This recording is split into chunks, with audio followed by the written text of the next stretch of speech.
Hello.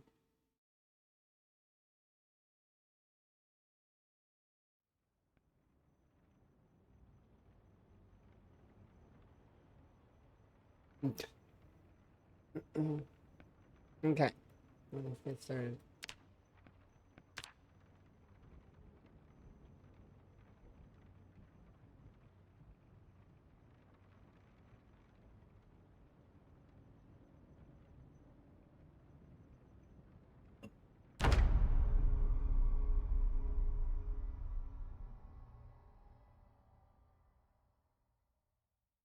Here.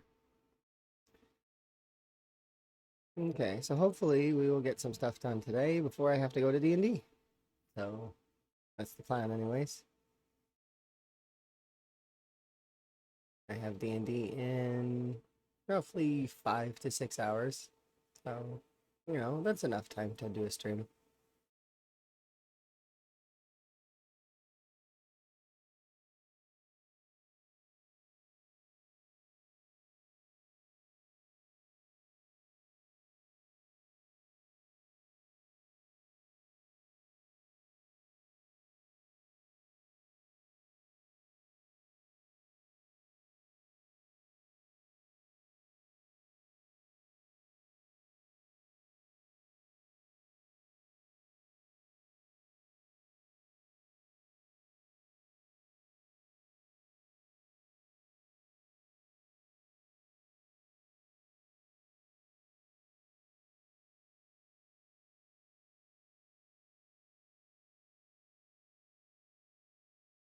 Thank you for the big emote. This is a big circle. It's a happy circle.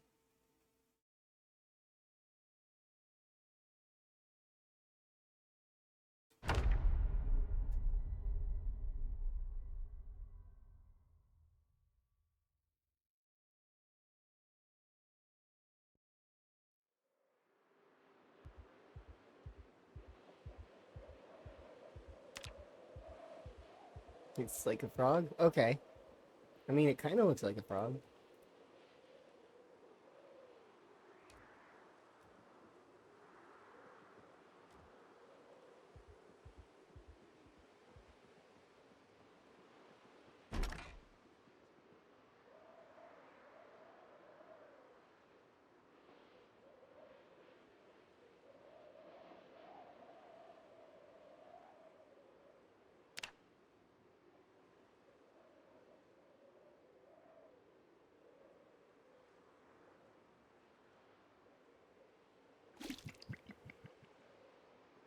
Morning. So today's going to be a little bit shorter than yesterday, but not by much. It's mostly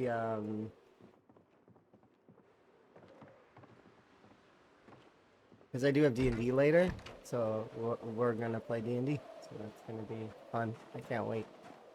But I do want to get some stuff done for the rat race.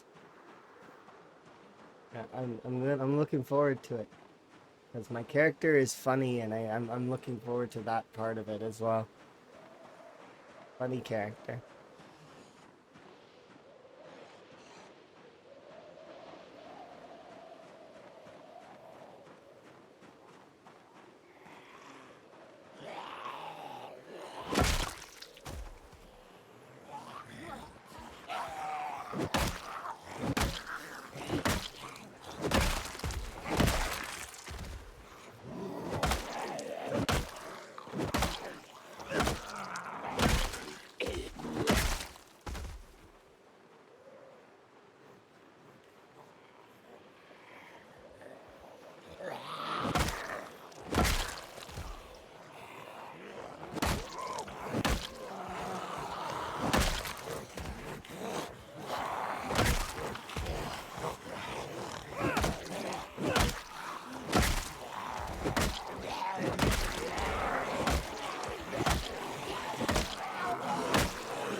No.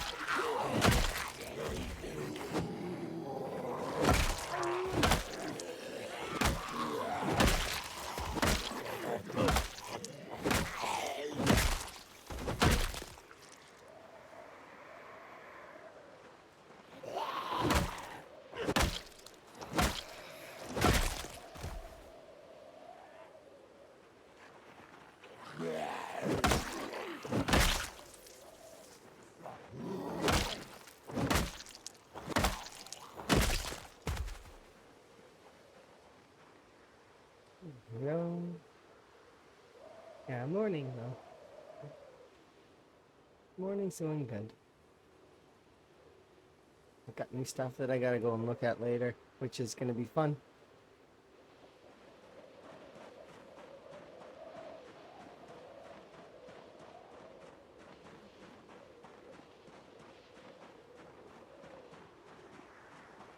And we watched the Black Panther yesterday, which was kind of cool. And now we've got the entirety of the Spider-Man series that we've got to watch again. And Emma is thrilled, but then less than thrilled. Because we've watched the Spider-Man series a bunch. Like a lot. And I don't even know how many times this week Emma is going to have watched the first 3 Spider-Mans. But Emma's made it clear that she's watched the 2 Amazing Spider-Mans too many times. But it's important to watch things in order. So, although she's not fond of those films, she's still gonna watch them.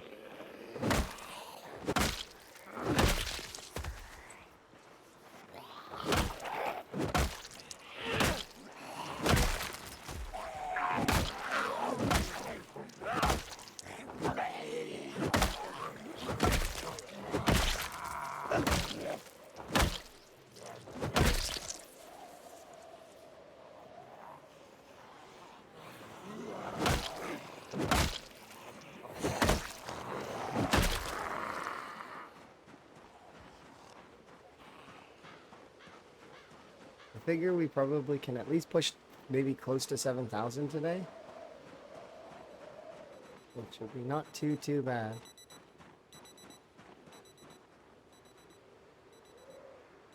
Any good loot in the mansions? Not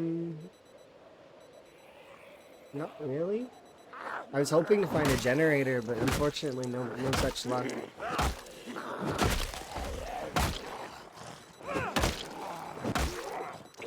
I've got 1 generator right now.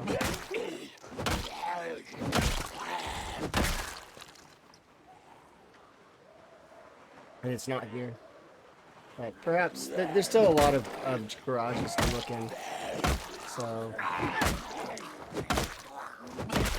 I'd be surprised if there was no generator in any of the garages in all of the mansions.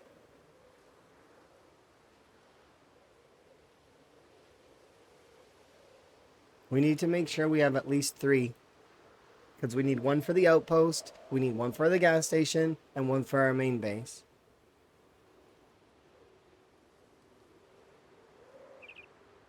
And then if you really think about it, we're going to need, like, setting up a car is going to be a pain on these settings.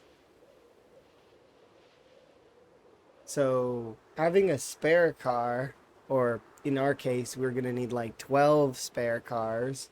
That's going to be a tall order.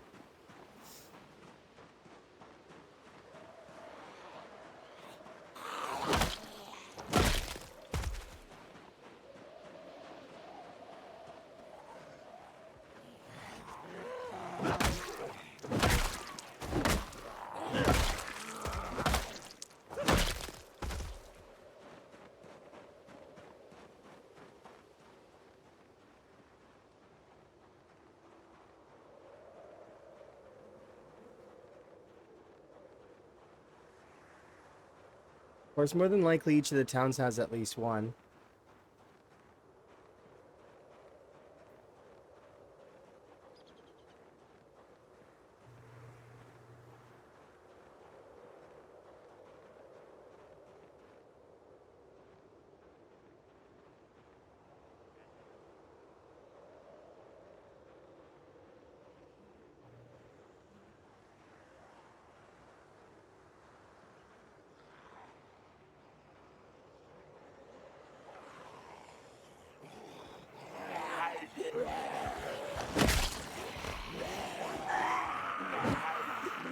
So much.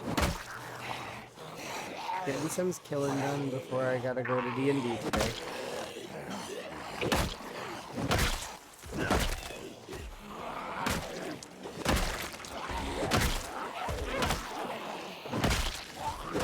Hopefully we'll have more of the gated community cleared out.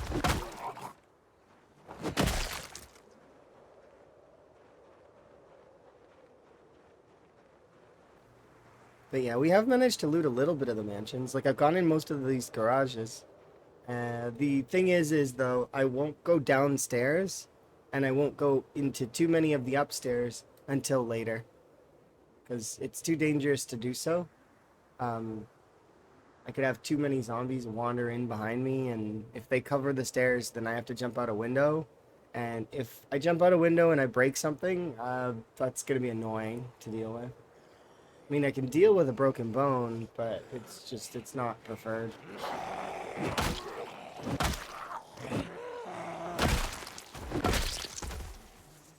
Deep wounds and lacerations, though, they're also quite manageable.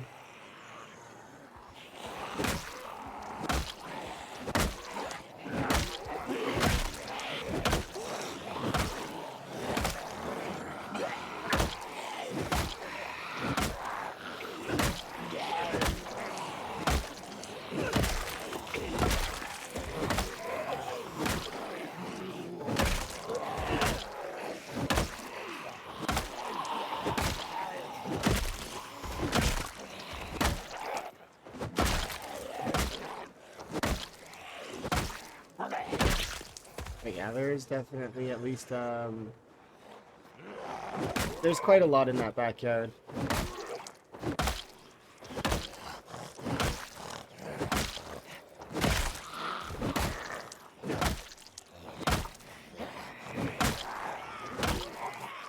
More than a few days worth of killing for sure.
Yeah.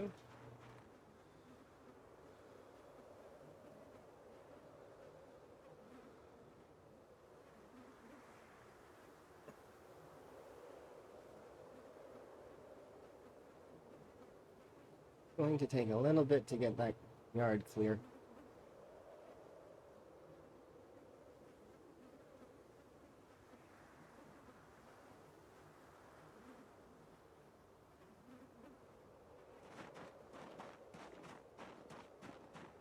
Hi, food.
front yard's gonna take a little time.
Huh. I just realized that I don't have any more weapons at the moment.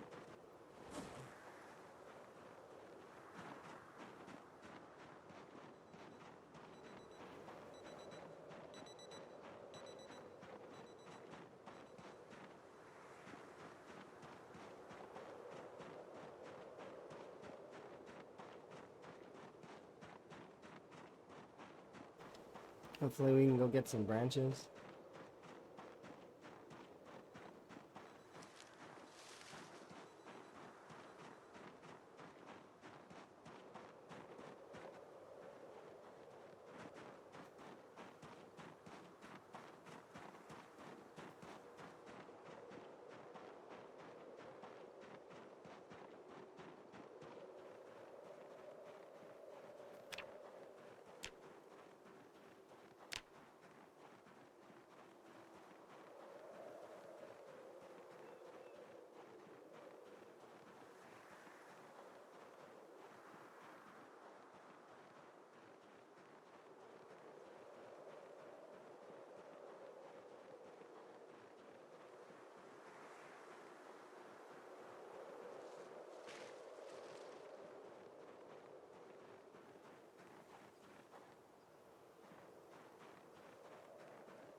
Probes.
Wait now.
You want to drop the info that water is lava?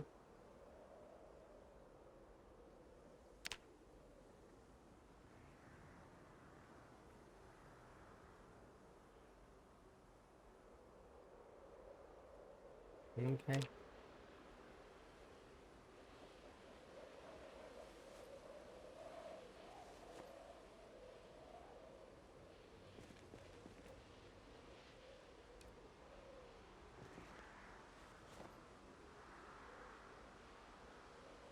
Have a good sleep.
Well, I'm doing pretty okay.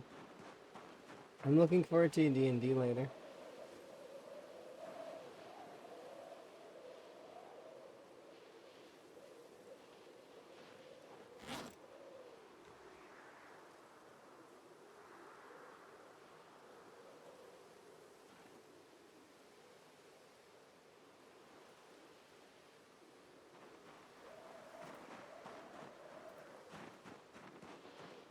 Currently, I am getting ready to go back fishing now. So once we're through some more fishing,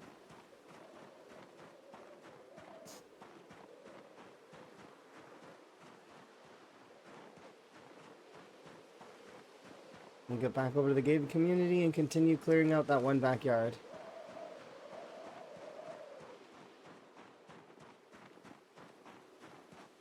Because this backyard over here, we seen, has a lot of zombies. And I'm guessing that that's how this is going to be for this whole street. Is going to be just busy, busy, busy. And then once we're done clearing that out, and then this section out, and this section out, then most of the gated community will be dealt with. I then want to go around this way and here and clear out the construction site and part of this area there. I died playing with a hangover. Oh. You were doing pretty good too. You were getting like right up there with lots and lots of stuff. So does that mean that you gotta start over?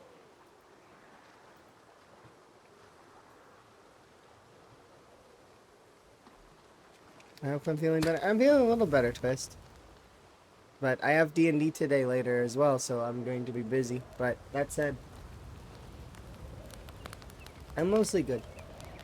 Yeah, I am still sick a little bit, but it's okay. It's like the back end of it. You know what I mean? Like I feel fine mostly, but I still have a cough. Bad timing for me to get sick, huh? Not the most effective of racers when I'm not well, but I'm trying. I'm putting my effort in. So I'm like at 6,300 right now, which is not too bad given the circumstance. I'm sure it'll be over. I still am on my first character.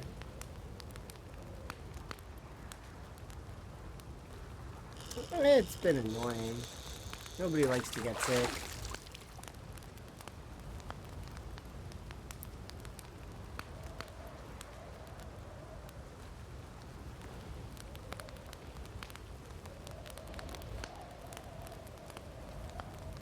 I'm gonna quickly eat this like really teeny tiny fish. Oh yeah. And I'm just gonna keep steadily going forward. That's the goal. The goal is to continue to steadily climb. Because it's marathon, not a race. Or, sorry, not a sprint. So it's not about who gets there first. It's about us all getting there together, gradually, right? And I think I can get up there to the point where I'll be...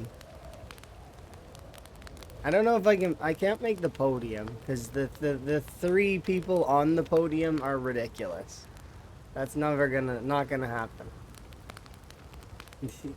But I probably can get into like the top 5 is kind of what I want.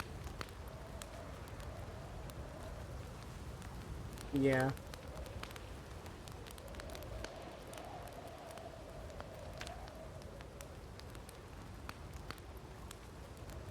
And starting all over. Yep. That's not necessarily a bad thing though, because it just means that you get to go again from the beginning, which is part of the fun. Some of the most fun happens in the beginning of these challenges. It becomes a lot less like more samey once you start getting into the middle portion of the challenge. And that's in itself is a challenge.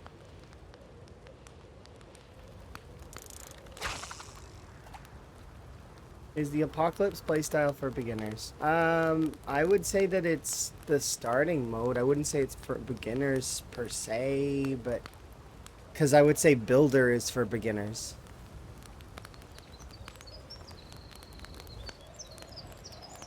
I agree with Twist that it's one of the best difficulties to start on, but if you find that it's too hard, Builder mode is built to be for beginners. And then Survivor mode is like a step up from Builder mode, where you have similar pops to Apocalypse, but it's not...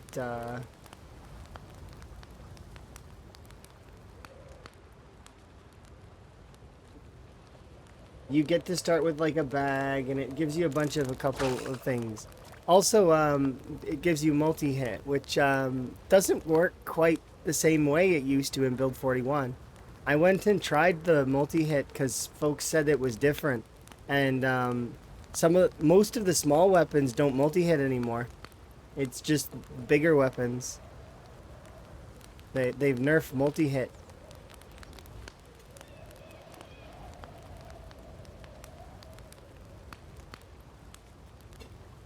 So, yeah, if you're looking for the easiest mode, Builder.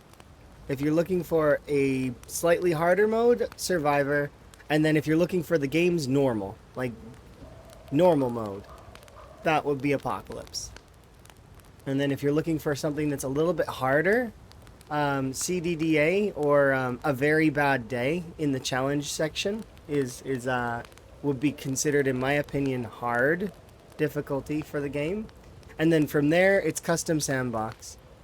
And you can customize the sandbox to be all the way up to brutality mode, which is essentially what the rat race is, and then even beyond if you want. There's a few settings you can raise to even further to make the game way almost impossible to play, which is, you know, when you start including things like often helicopters, often metas, stuff like that. Yeah, you're welcome to join my Discord, although my Discord isn't the most busy Discord, but if you're looking to participate in the rat race, then rat race is a part of the blood drive Discord, which is this Discord here.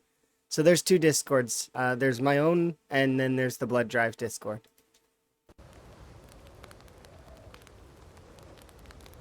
But my Discord isn't super busy. It mostly is just where I post when I go live, and then I've got some friends that post anime related stuff, as well as folks posting memes and stuff in the gallery. It's not super busy, but it's busier than it's been, which is kind of nice. I like that, because I get to see cool things, and sometimes people post frogs.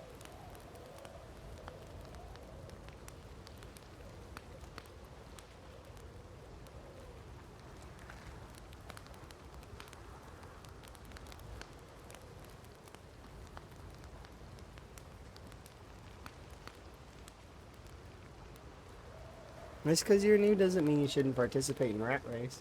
Rat Race is, it's one of those things where you're going to want to learn and do the best you can.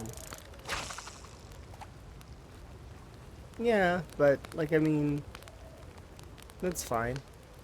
It's part of the learning.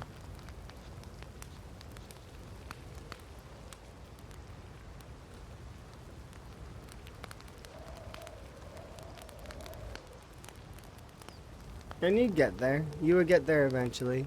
So long as you stuck with it and kind of just realize that it's kind of like playing a Super Mario or something like that, where you have to kind of feel it out.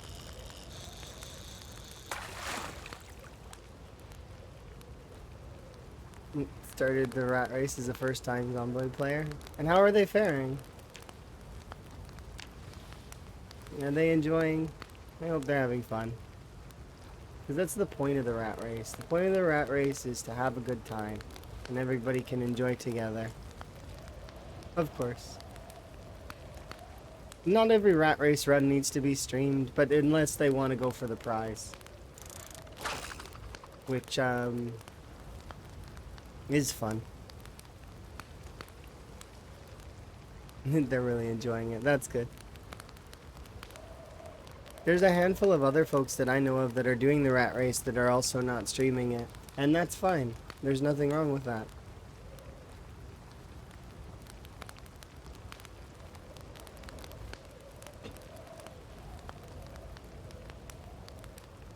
Yeah, just to play alongside us. And that's one of the things that happens a lot of the time. I remember when I was playing Z-Bay, I had several people who wanted to copy the settings and play alongside me, which is like really really cool. That's the cool part about Zomboid, is you can compare different runs and see what a person's gonna do, and it can be really cool.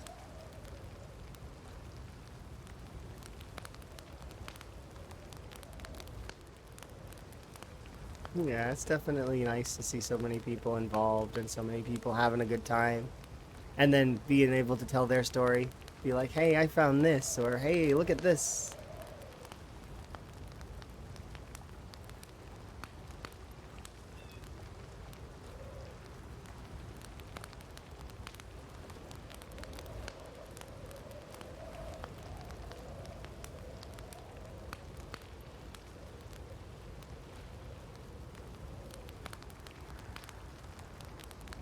And it doesn't, not everybody needs to be like super duper pro in order to play these kinds of things.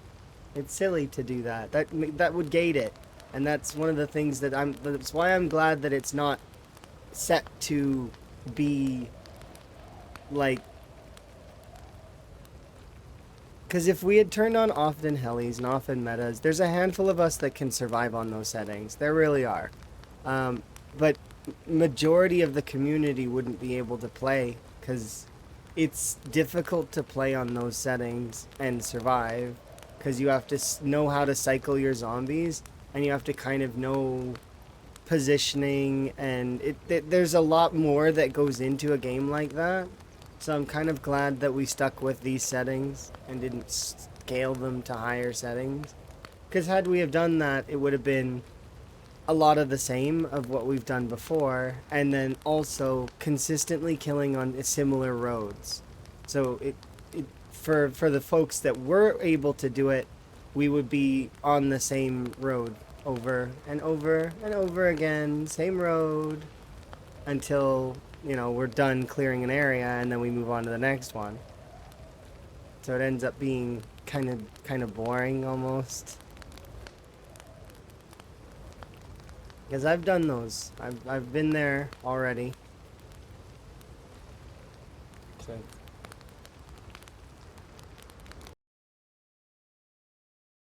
Our leaderboard with visual. Just let me know if you want to participate. Unofficial community powered leaderboard with visuals. Oh, is it like Are you sure you DM'd it to me? Oh, you DM'd it on Twitch. It's updated faster. Okay, because Lamprey only can update like sometimes. Let's see. That one's community powered.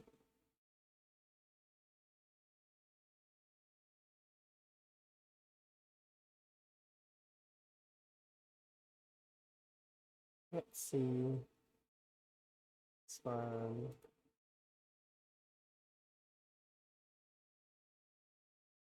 This is not spell.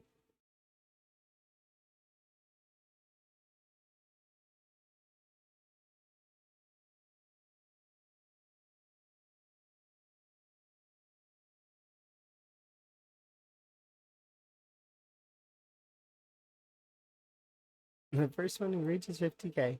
Oh, nice. So it's like a top 10 one. Okay, I get it. Yeah, that's kind of cool. Oh, dang it. I clicked onto Sorry. I made frogs happen. I shouldn't apologize for that. That's like a nice thing.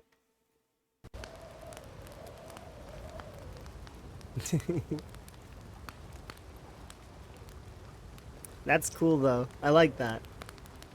I'll have to save that for later, like once I and then have a better look. But yeah, that's cool. That's a cool idea for a top 10.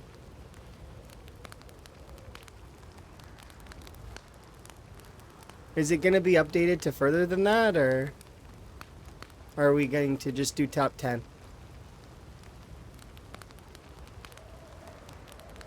Probably be easier to do top 10, but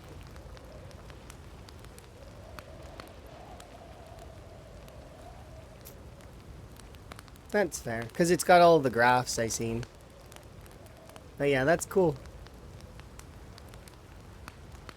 But yeah, the official board is includes everybody, but it gets updated less frequently because Lamprey updates it once a day. I mean, as anyone would expect. That's the same for me back when I made I had my leaderboard. I updated it once a day. I didn't have time to go and update it every single day, every single moment. I tried my best, and I did a good job. Yeah, I'll see. It depends on timing, I suppose. But um, it seems like you said it's community driven, so mm-hmm. You're putting folks that are trustworthy in the editing process, which is fair. I mean, all it is recording data, right? Which is not too difficult. Yeah, and it's. Oh, it. I think maybe that offline one will include, but I don't know. Right now, as far as I know, is that offline one or the unofficial one is just a top 10 from what I've seen with the graphics, which is kind of cool. It has like charts and stuff.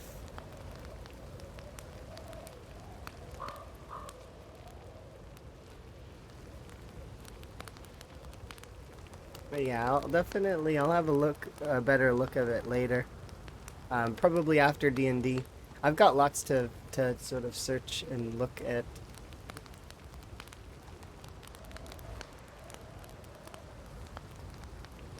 Of course, yeah. They aren't eligible for the bounty, but they do. They do want to be included, which is understandable. Like they're putting in some time and they're putting in some effort.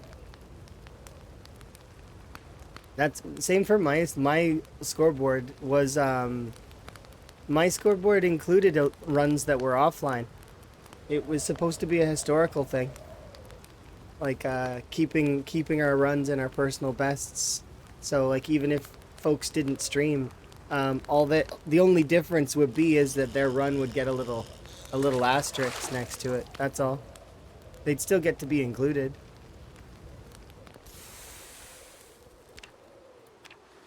Because it's important to be inclusive to everybody. There's no reason to gate things off and be like, no, just because you weren't live doesn't mean that you should still be able to be included.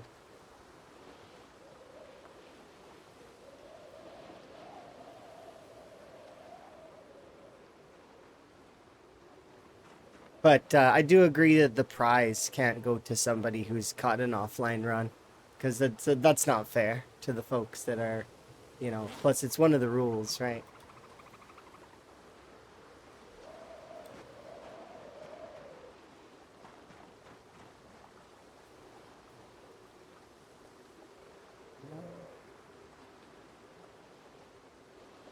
Yeah, exactly.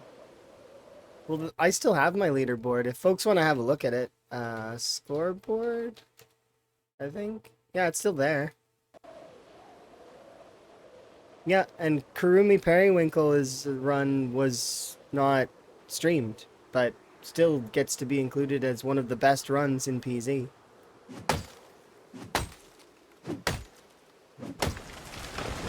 Because it was. It was one of the best runs.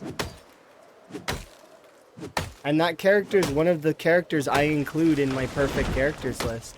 Even though that character was an offline character, I still believe Kurumi, and I'm in the full belief that that character is legit. And that character had access to Britas, so which is something that comes into, like, some folks would be like silly about it, about Britas. Oh, I'm on there. Yeah, you are on there.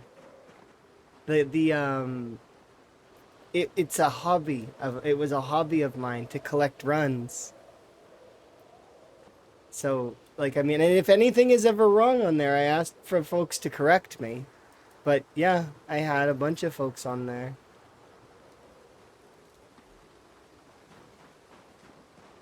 It's my it was my hobby for Build 41. to collect those.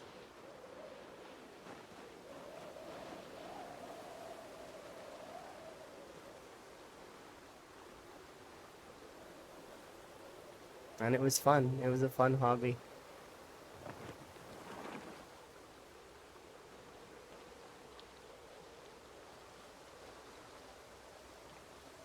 I think back now and it's like I've got a lot more, like there's more free time now comparatively, because I used to do like that used to be like the end of my night used to be like that. I would go through different runs, have a look through, see what the scores were, smile because it's like, wow, that's another run.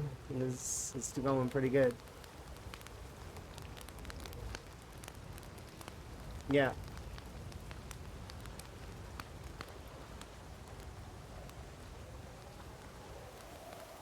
Yeah, there's quite a lot of folks that are going to be participating, but then there's a lot of folks that are going to be like in like an offline kind of way as well, right? Because they don't have the time to stream it at all times. But once again, that's going to drop them out for the prize. So, but I don't think that that matters nearly as much. Because most folks are trying to test their merit. They're not trying to win the prize.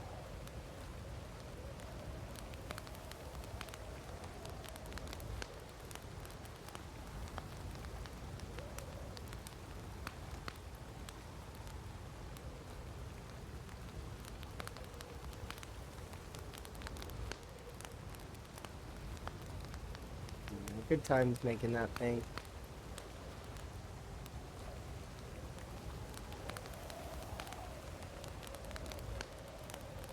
I haven't actually able to look at that scoreboard in a long time myself.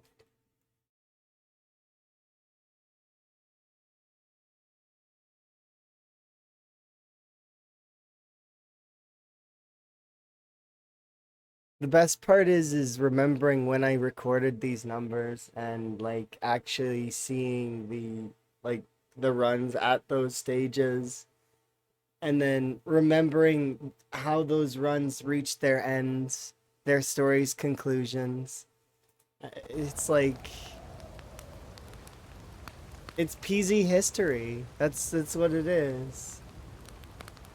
Whether it was something that was bombastic, like somebody like leaping out of a window and falling to their doom, or like something as simple as, you know, just not seeing a zombie and getting eaten because you didn't see the zombie there. It's it's history. It's PZ history.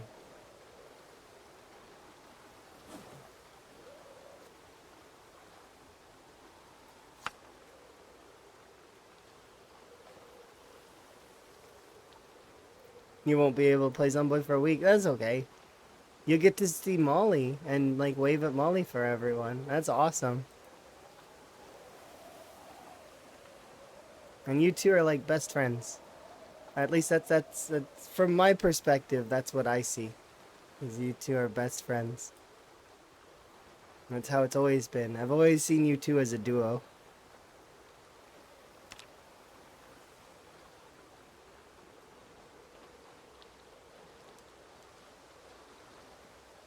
And I'm looking forward to the stories. Hopefully you two have fun.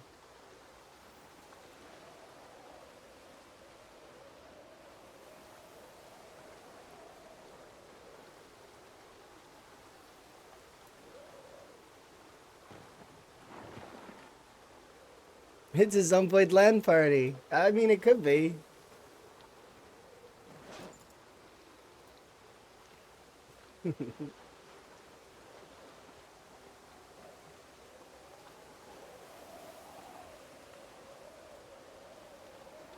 You could take your PC all the way. But then you'll miss out on all the other fun stuff, which would, you know, because you'd be distracted.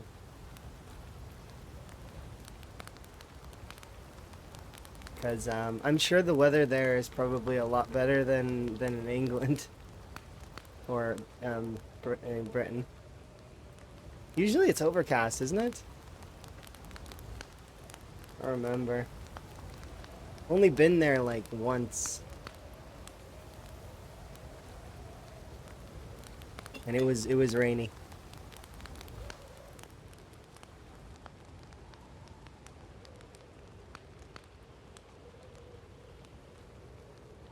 I have family that's in England.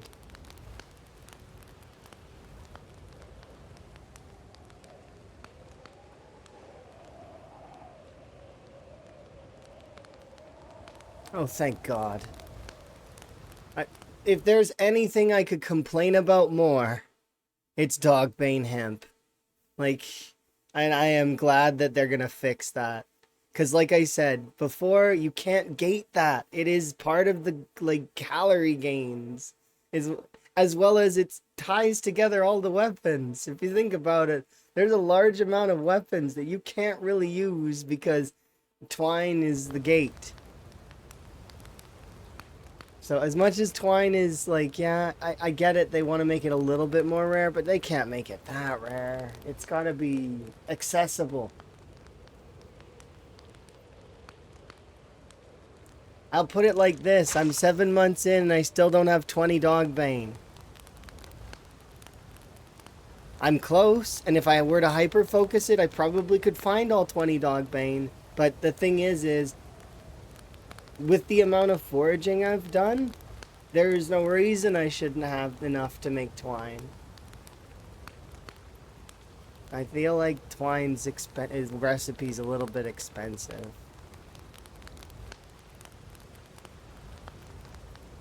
And they're now turning in. That's good. It's just too expensive. And if you think about it, like, I mean, it should be the other way around. It should be 5 dog bane to make a twine, or 10 dog bane to make a twine, and then 2 twine to make a rope, right? Because rope is thicker than twine. So why is something that is thicker than twine able to be crafted with a fraction of the amount? Doesn't quite make sense, right?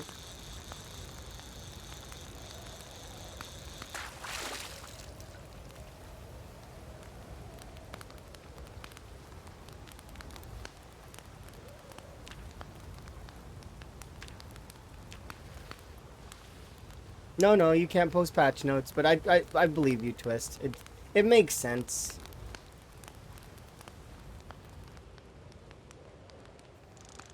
Because a large portion of the community should have been complaining about that ages ago. Certain things don't really get complained about, and then we don't know. I hope that they're going to fix clay cement, because currently, or at least before, I don't know if it's still broken or not, but I remember blacksmithing is bricked at the moment. Like, we can't do blacksmithing unless we go to a location that has already furnace or what's the other thing? Forge.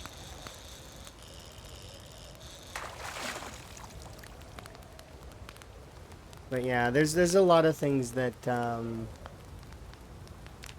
are strange.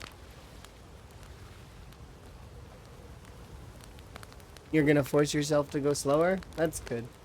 That's actually the trick to time 16. A lot of folks feel like they have to go super fast, when in reality that's not the case. You don't need to go fast. Go slow. There's no reason to go fast. Sure, you're in a race with folks, maybe, let's say you're doing the rat race and you want to get up there really quickly. That's one thing, but it's don't go too quickly. Because it's when you're going fast is when you make mistakes. That's what happens. You go fast and then mistakes happen.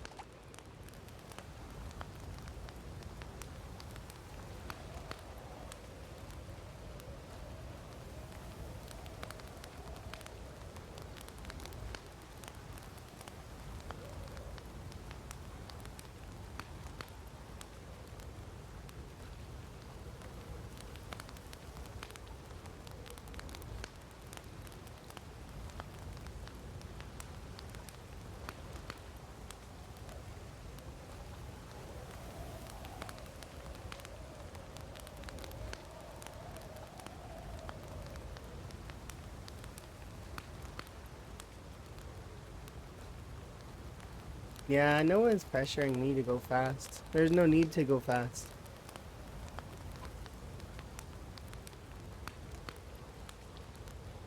Plus, I mean, I made sure to take days to rest because, well, I mean, being sick, there's no reason that I was gonna get out of bed and force myself to play Zomboid. No. Plus, I'm sure folks would have been like, "Why are you up right now? Go back to bed." They would have. I would have been sent back to bed by stream. There is no way that I would have been allowed to. And then the lecture I would have gotten from Emma. Oh my! I don't think I can handle that. Too much.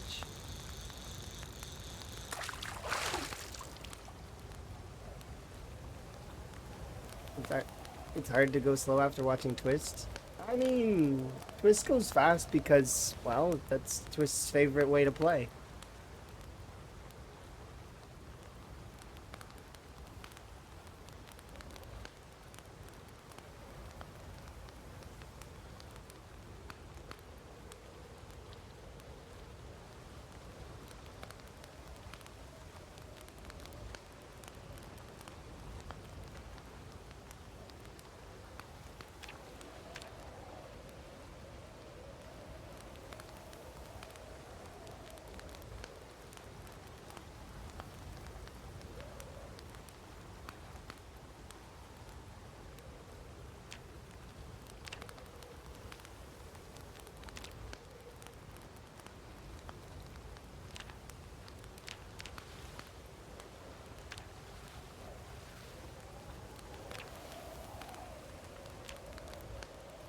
And some folks are just comfortable going at those speeds.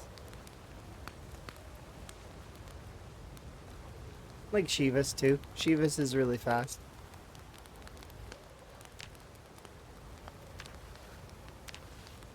But we all seen that it can be very dangerous to go at speed. A very good example would be missing reanimations and missing the or accidentally hopping into the zombies. It's still those two instances. You guys were very close, and I was panicked. I'm glad that you guys survived. When I seen those clips, it's like, oh my, oh my. It's just like crazy. I can't imagine being in that scenario. Well, I mean, I can kind of, because I've been in that scenario. I have a clip that's like that actually. Let me look. Where is it?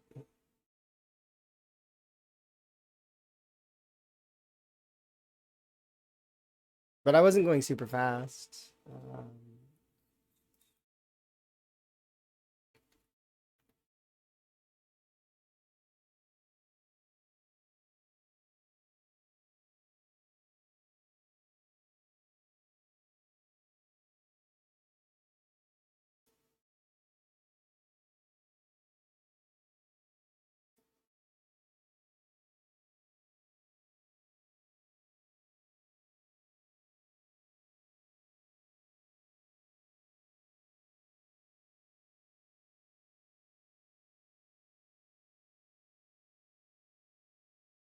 Yeah, it's this one.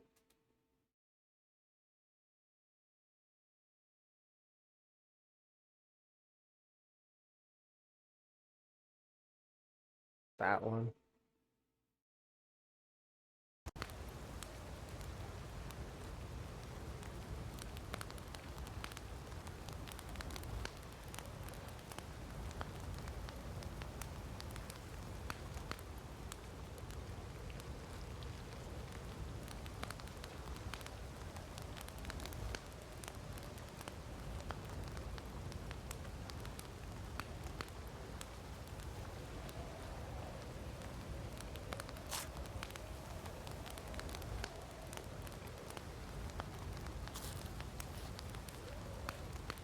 Yeah, nobody should be measuring themselves against other folks, right? Wait, you survived that? Yeah, yeah, I did though. And then I walked away.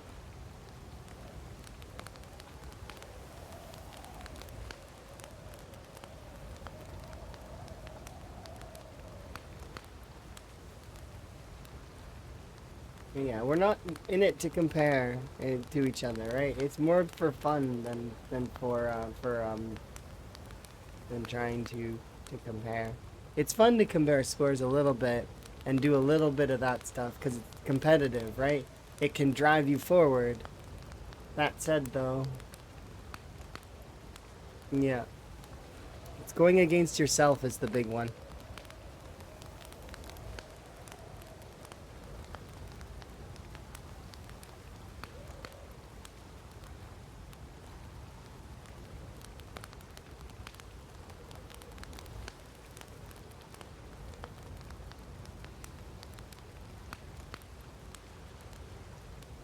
Oh yeah, that would have been a bite, like right on the neck for sure. It should have been,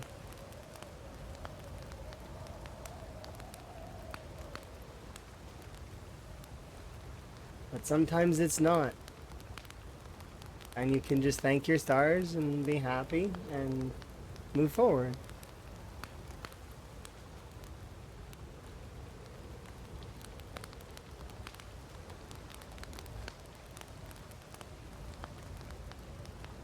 Yeah, there have been a couple of those in the rat race recently where it's like it's very much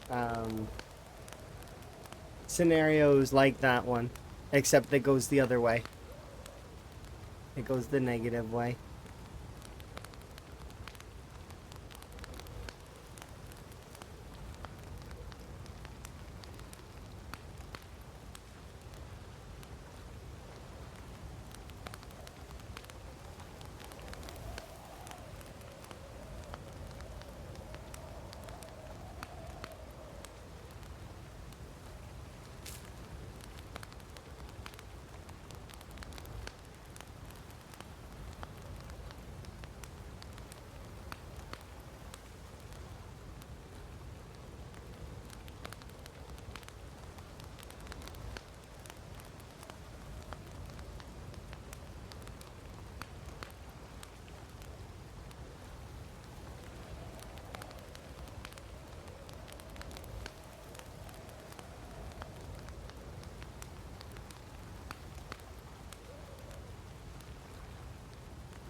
Something about being hungover was mentioned.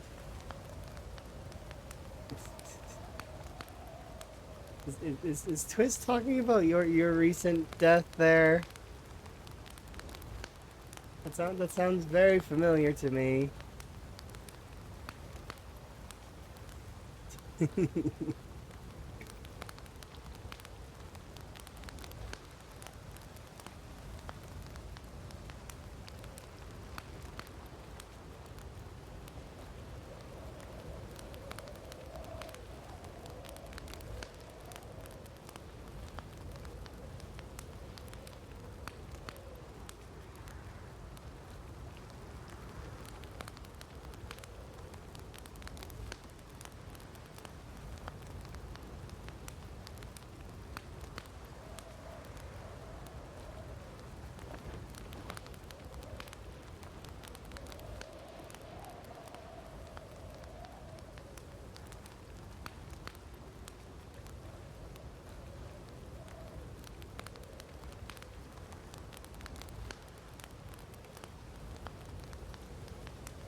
Need to wait.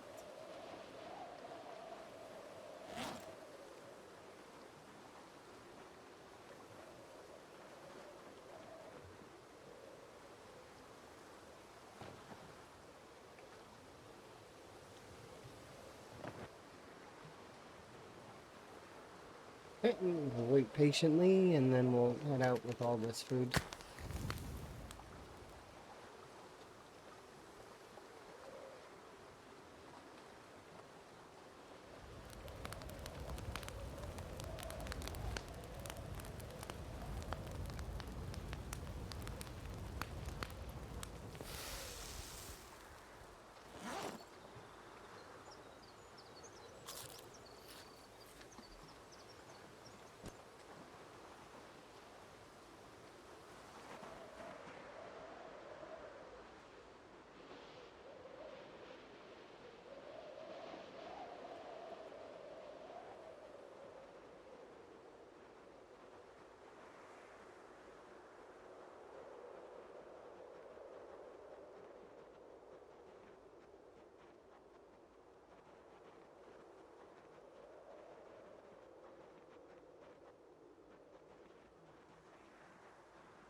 We'll heave all this stuff to the crossroads. We'll have a rest.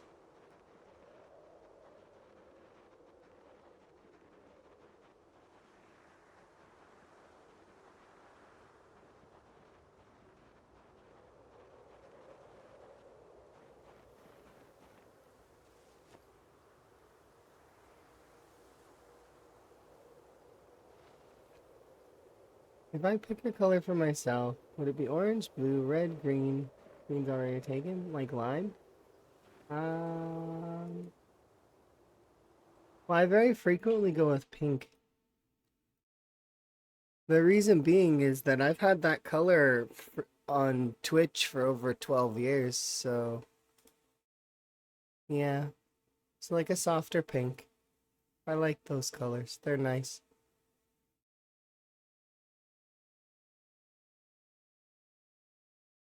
Same as the cheeks that are on my frog hat.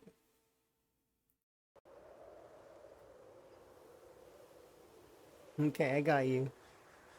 Appreciated.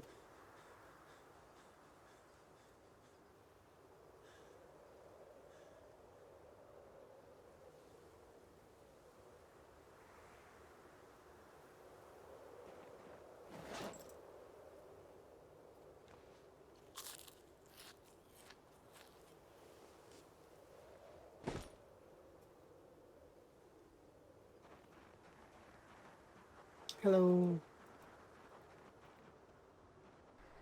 I just took a sip of my drink, but I will do a little stretch.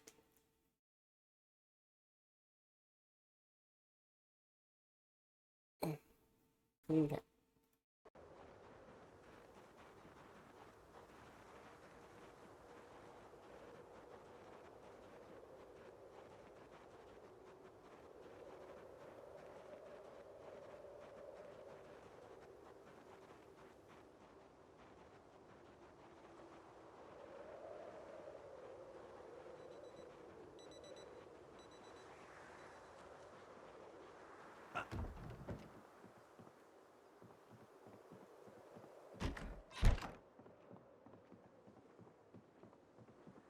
Happy birthday.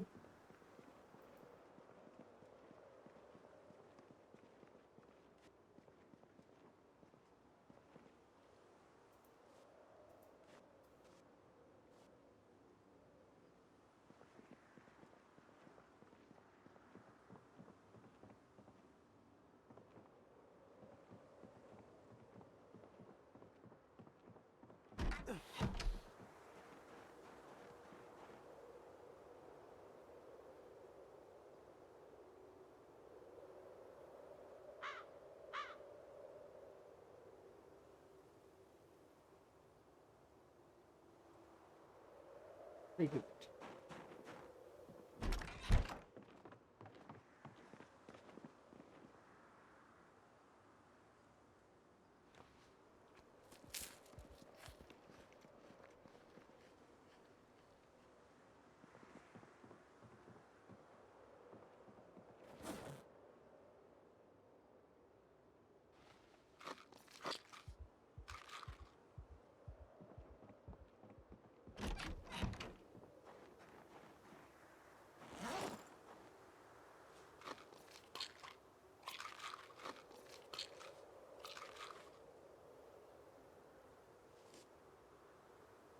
Good enough.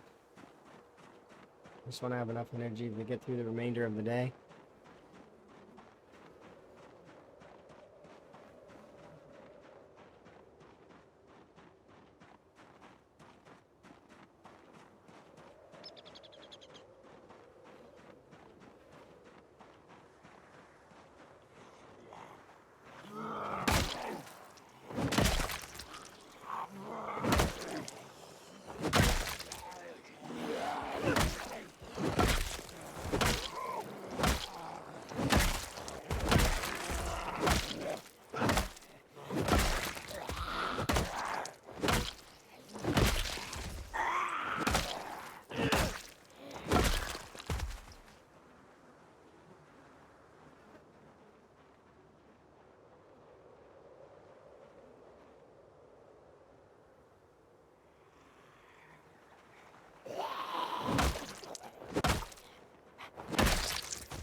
There we go.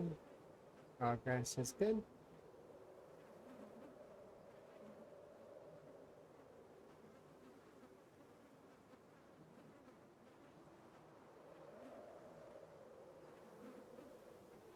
Hello.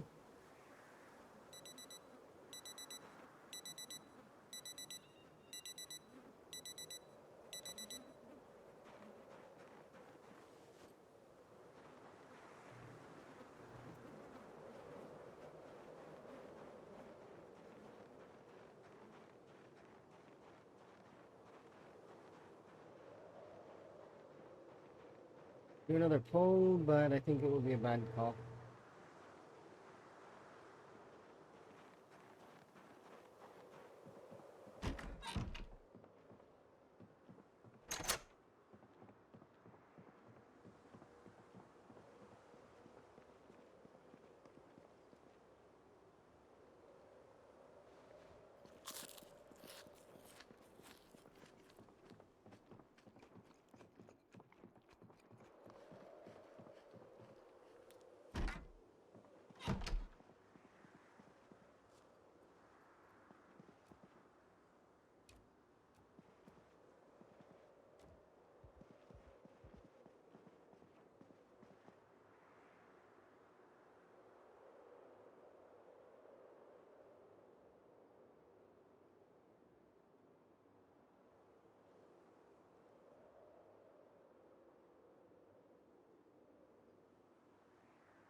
Looks good though. I'm glad. I've been added to the graph.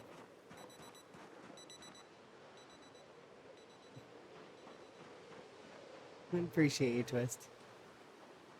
Sounds fun.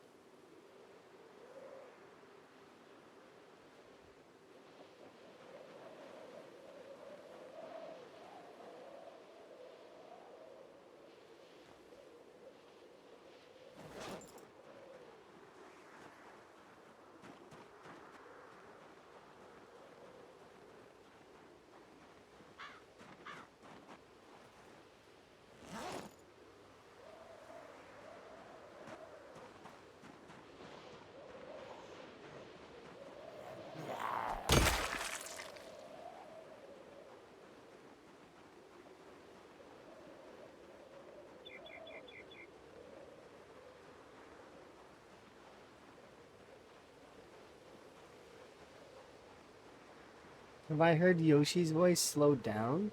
Yeah. I've also heard it pitched in weird ways.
That's maxing it out.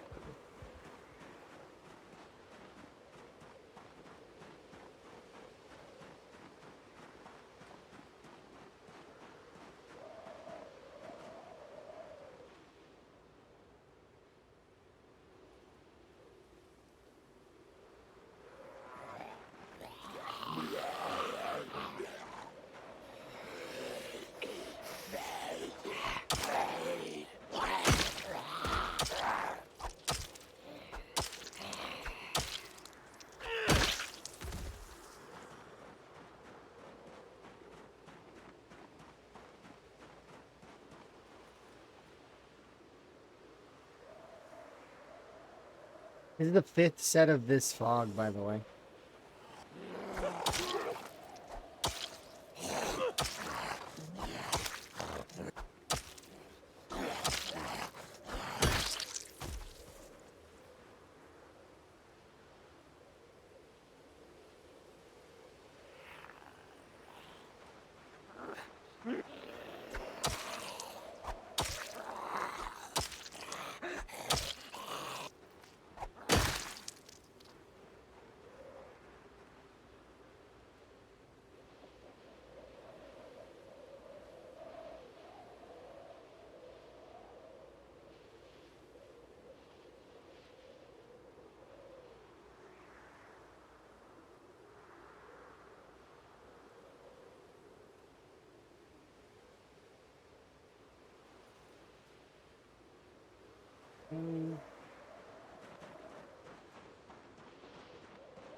I need to kill 1 million zombies. Yes, that is the first step. But there's also other steps as well. Like we need to kill. Um, we need to clear out some bases, and we need to level our character to perfection. So all things that are very difficult to do in one run. Because I've never made a perfect character. I've come close, but never, not all the way.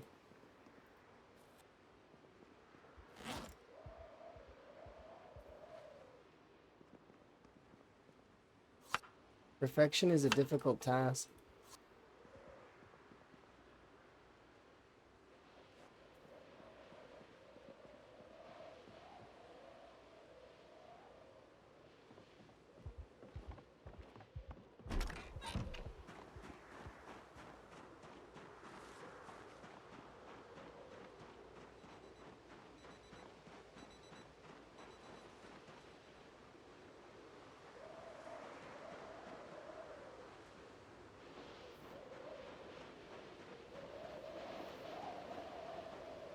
He was perfect in our hearts. He got really close too, kind of.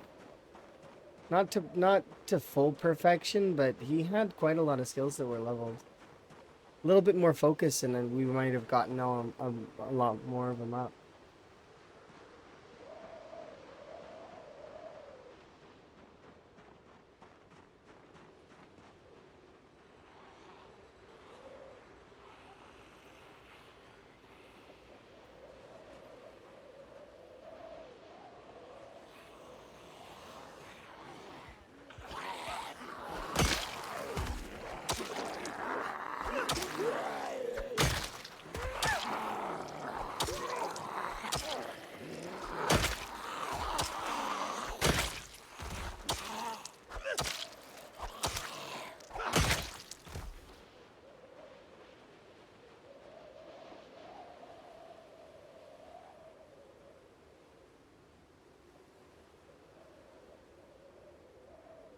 But that's why we brought Van Higgins back for the rat race.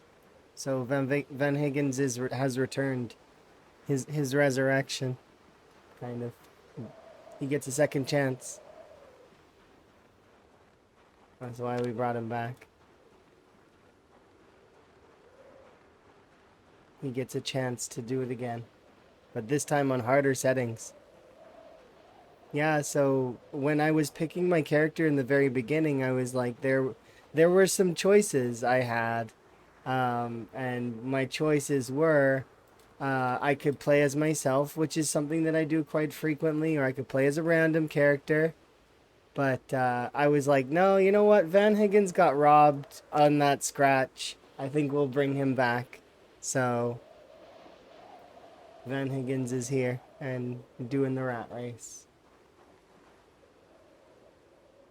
He's been doing a pretty good job, I think.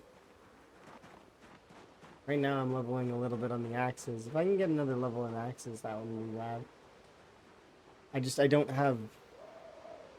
I'd have to go and look for branches right now, and I don't wanna.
Maybe we'll go and work out what kind of what I'm gonna do today. Just because it's not been a good day in terms of weather.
I'm petting it. It is my friend.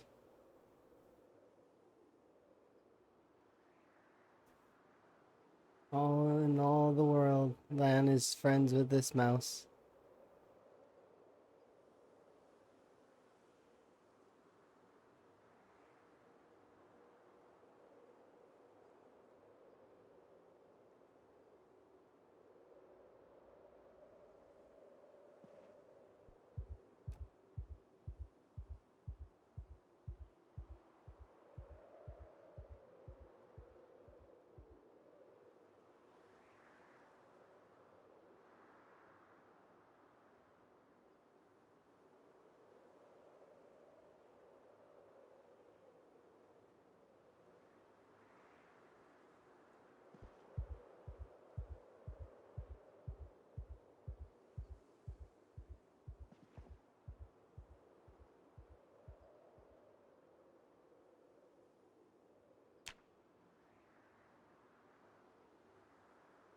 No, not a snack for later. Very small amounts of animal care.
Enjoy your lurk.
So, is there just a random group out there?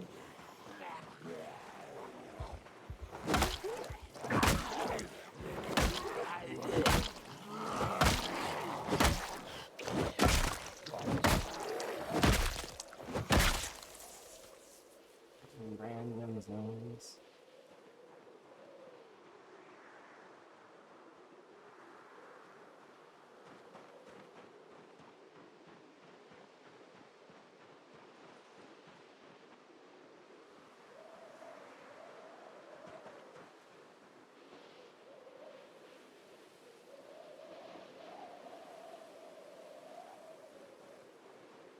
We need to find more.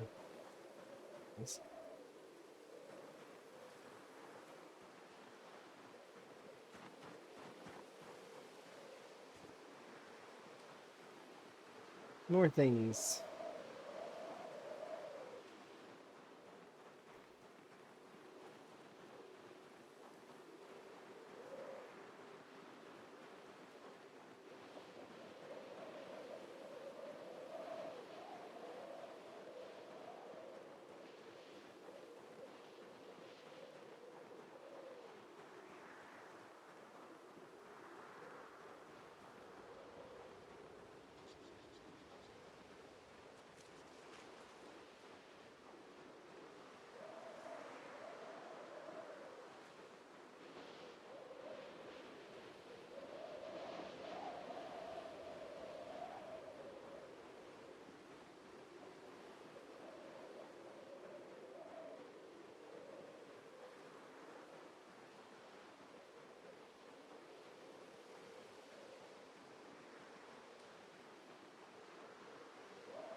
Cool.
There we go. Pretty cool.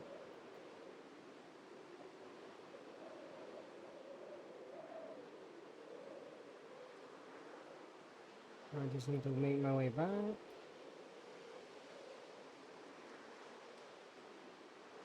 Good enough for now.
Should be going to go and do a few more now.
You're amazing!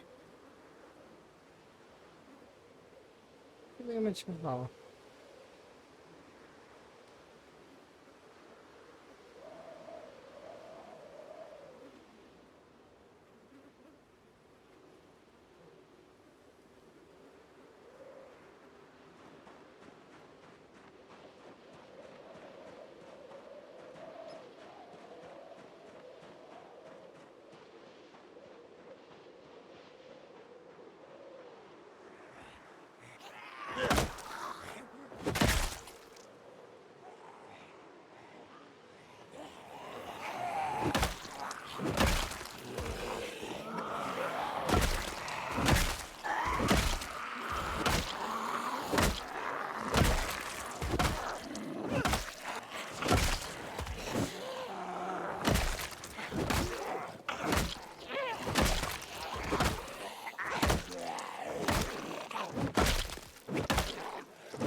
Not running from me anymore.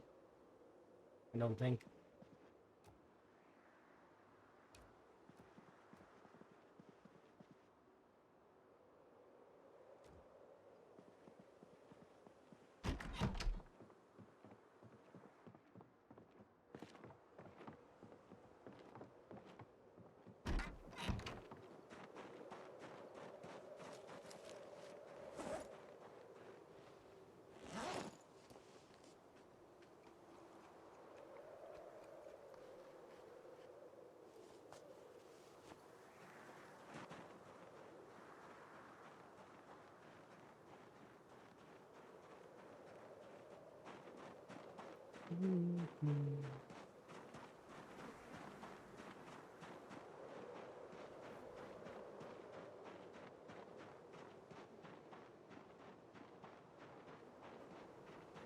Put in some effort over here.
Pushing it a little bit.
Do I have any tips of leveling tailoring? It's the same as the old way.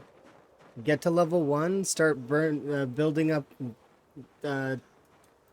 thread, and then just do patches. I leveled tailoring from 1 to 7 in an Apocalypse playthrough recently using patches. Because I was under the impression that I would be able to repair my suit. And unfortunately, that wasn't the case. I wasn't able to repair the suit because apparently the suit is of... it just wouldn't let me repair it. So, which sucks. I was looking forward to repairing it. But I did get all the way to level 7 tailoring. Which is the repair like level. I hope that they give us that option in the future, because it would be nice to be able to repair clothes that are like really, really bad, like because that suit I got from Coalfield, and there's not very many like it, so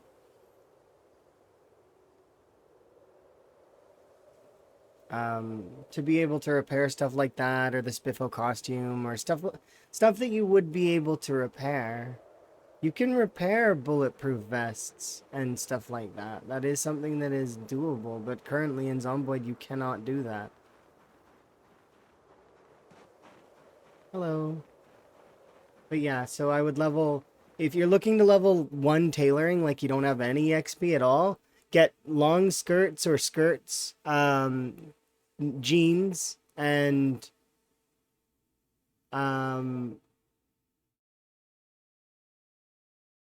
No, it doesn't. It was level 7. It was always level 7, and even if I'd climbed it to level 8, it wouldn't let me full repair everything. Because that's the thing. In Zomboid Vanilla, there is no full repair.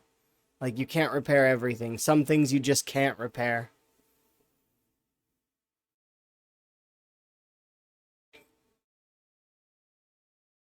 Belts are okay. Yeah, you can get some leather scraps from belts. But in my opinion, the best way is patches. So what you do is... There are a couple of recipes in tailoring where you can cut clothes to be shorter, right? So, here. Where are they? It's like jeans, you can make them into denim shorts. The denim shorts you can make into short shorts eventually. Same for the skirts. The long skirts you make into skirts. The skirts you make into shorter skirts. The shorter skirts you make into mini skirts. And then these ones, the long socks, you cut them into regular socks, right? So these are your primary leveling tools for until you get to level 1. Once you reach level 1, you can start ripping clothes into denim strips and into rags, which then you can directly turn the denim strips into thread. The thread then can be used to put the rags on your clothes and patches. I recommend having the tailoring books. Obviously, that would make it easier, but yeah, so... And then from there, it's just put patches on clothes until you're level 10. You just keep saving up clothes from zombies, tearing them up, turning denim strips into thread, and some rags into thread, and then from there just keep sewing patches on clothes. Preferably you can make a pair of long johns, and if you have a pair of long johns, then that's the best way.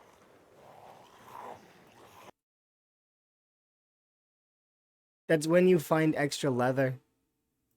But the thing is leather is a sort of a finite resource. Yes, you will gain some of it, but not as much as denim and not as much as rags. You will gain way more rags and denim than leather strips. That's just kind of how it goes. Because almost every zombie is guaranteed to be wearing at least a handful of rags and a handful of denim strips, right? Meanwhile, look at these 3 zombies here as an example. Are any of these 3 zombies wearing a belt? No. So, you see, but yet there's a pair of jeans there that I could cut up, a shirt that gives me rags. You see, so it's the law of large numbers. Yes, you're gonna get a little bit more XP maybe from that method, but it's not gonna be enough quantitatively to matter in the grand scheme, because by the time you get enough belts, you would already have hundreds, if not thousands, of ripped sheets and denim strips that you could have been patching onto your clothes and thus leveling that way. But yeah, no, there is no more full repair. At least not for the things that I wanted to repair. Hi, by the way.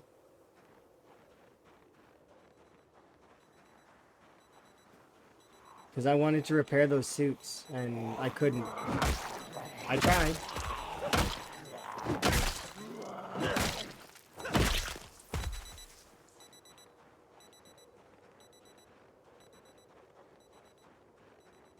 You had like 1K of leather. Yeah, it depends. Like, you're gonna find leather jackets. I'm not saying that you're not gonna find any leather at all. You are gonna find it.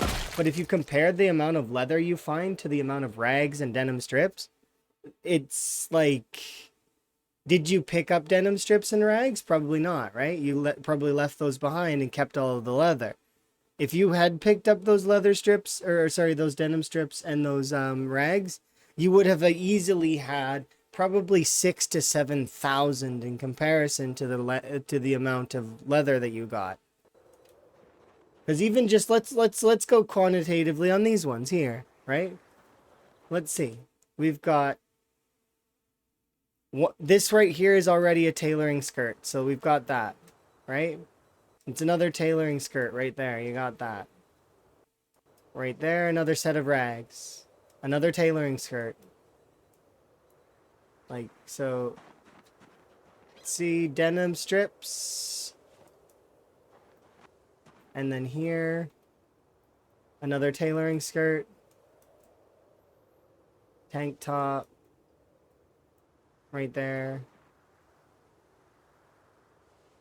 There you go. So as you can see, like, we're already, like, right now, without even trying, we've managed to pick up roughly about 30 to 40 rags. And maybe about 10 denim strips. And that's without, like, and you know, like I said, it's the law of large numbers. Gathering leather is fine. And I'm not saying that that method is not a good method. I'm just saying that if you want to level tailoring, like, really fast, the fastest method is the patch method. There is no other method that beats it.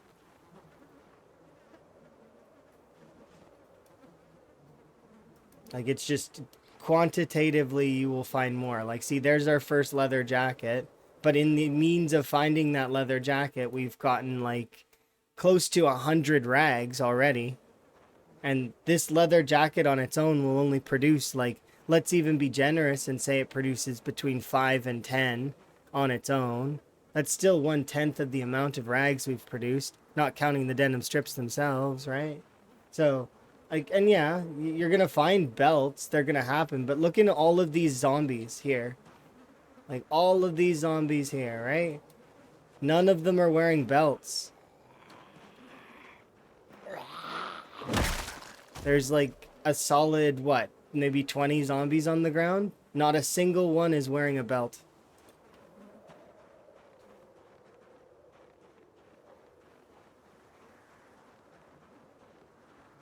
Leather is not more efficient. Leather takes less. That doesn't make it more efficient. Efficiency would be based on the amount of capability, right? Your ease of access. Efficiency is what is the best route based on resources. That is the truth of efficiency. And patches are the easiest way. They are the easiest and they are the most efficient. And now if you're talking quantitative in terms of larger amounts of XP, then yeah, but it's not efficient. Because by the time somebody collects maybe a big bunch of leather, I will have already thousands of rags. Even more so. You learn about that specifically when you're trying to build lots of walls. Because I did try to build lots of walls. I had hundreds of thousands. Well, not hundreds of thousands, but at least it was in the tens of thousands of rags. Constantly filling up bags and just constantly carting them over to the walls. That's not leveling tailoring, though. That's trying to fight the game on a meta level, which is a little bit different. Because leveling tailoring doesn't really take that long comparatively. If you have all the books and like a sizable amount of time, you could probably do all of tailoring within a 20-hour period. That's the time it would take to do mechanics. I feel like tailoring would be faster.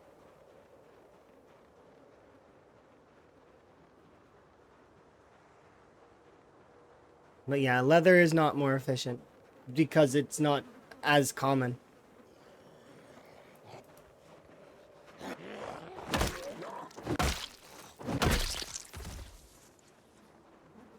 Now, in saying that, maybe in the future it will be. I don't know. I don't know if they're going to change XP values. Maybe they're going to nerf patches to not be functional anymore. But as currently as it stands, patches are still going. It's still the best.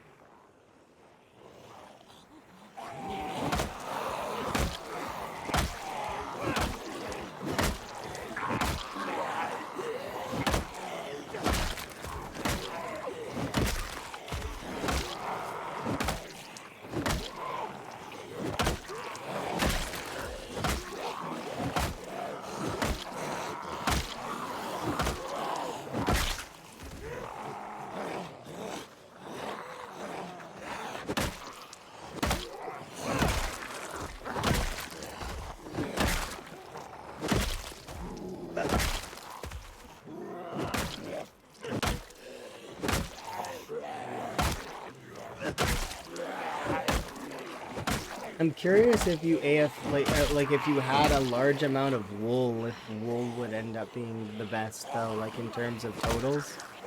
But it's one of those things where you'd have to save it up for like 10 in-game years.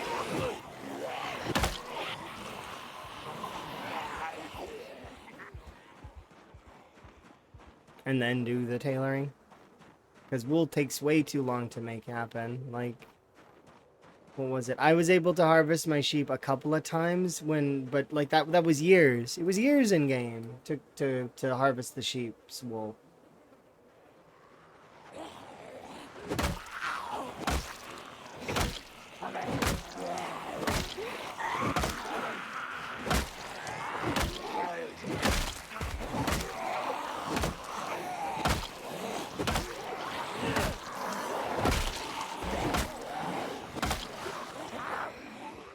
And that's the weird part about Zomboid sometimes.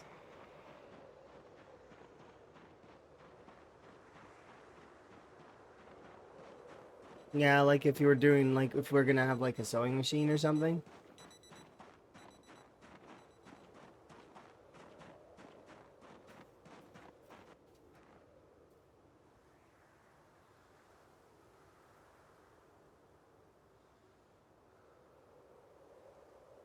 Or, like, the looms. It'd be cool if those functioned more. Like, and they did give better XP. But I'm not sure at the moment. Because it's one of those things where I don't really get to try them. Because, like, I mean, I did try them a little bit. Since I had bad luck with scissors on this run.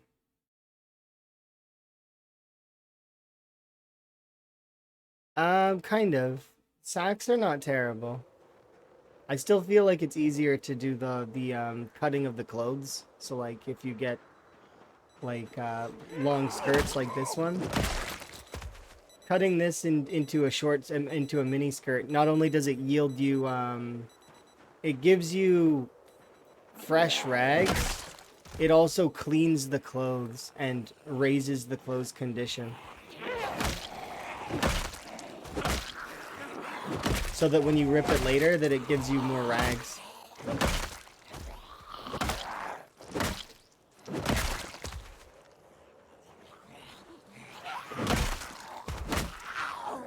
Yeah.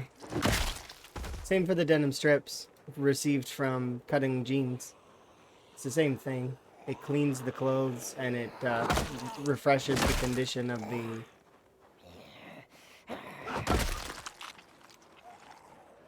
Scissors? Yeah, scissors are not that uncommon though. You find scissors on zombies a lot of the time. Like just in these zombies here, like in terms of totals that I found, I've probably found maybe 5 or 6 pairs of scissors. They're not something that they're not a uncommon drop. They're very fairly common.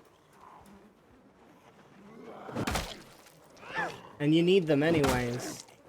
Because you need scissors to cut up leather. You, like, or did they change it so you need a knife? Not that kind of leather. No, those are denim. No. You found 2 pairs? Yeah, still that's 2 pairs of scissors. That'll last you a long time.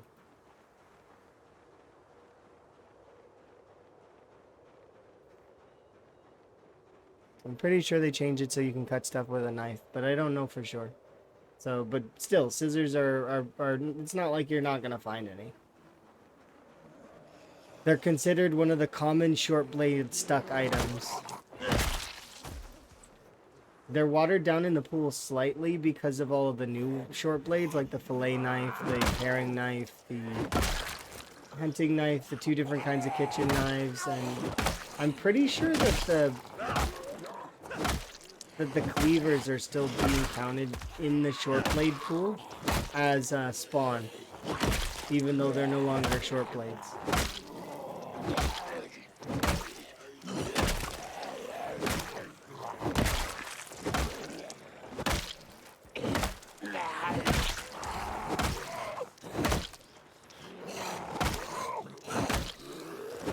Yeah, you need scissors to shorten, but shortening is good XP.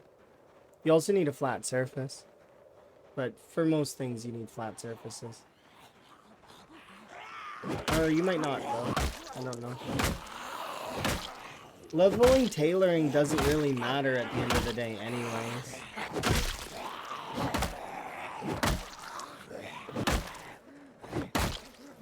There's nothing major gained from leveling tailoring.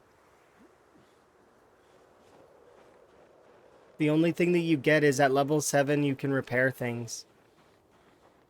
Unfortunately, after level 7, like, and you can't repair everything though. You can only repair some things. And there's certain aspects of the clothing that you can't repair, just period. Like, for example, if there's a tear on the back of your clothes, you can't repair that. And that's always the way that it's been.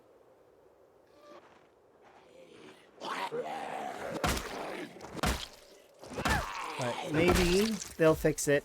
Maybe they'll make it so that we can repair everything. I'd be for that. I would love to wear whatever clothes I want. During the winter, I guess.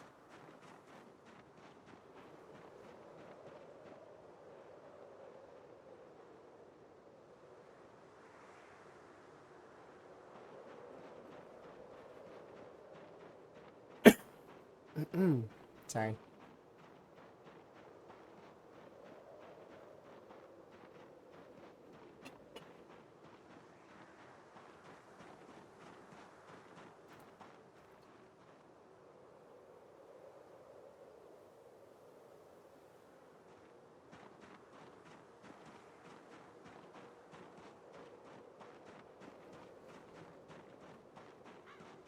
Yeah, at the end of the day, those crafting skills, that specifically tailoring is not, it's not particularly useful. After a certain point, because you can make armors with it, and that's useful. Like once you get to a certain point with the armors. But you don't need really high level tailoring to do that.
Oh yeah, for everybody the extra protection is very important.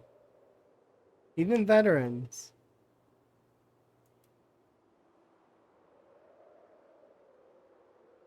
I'm not saying patches are useless because they aren't. They offer something that's useful, an extra chance at life, which is useful. But that said, though, they are insurance and not something that you should count on. They are something that is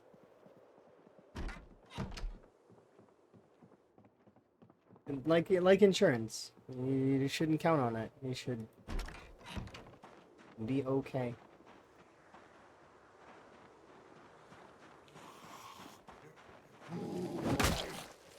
It's nice to have, though.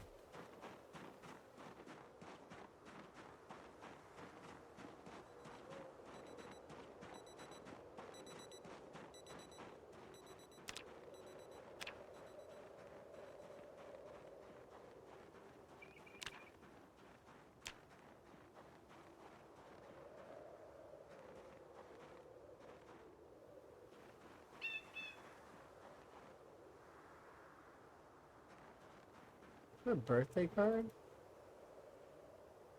Happy birthday.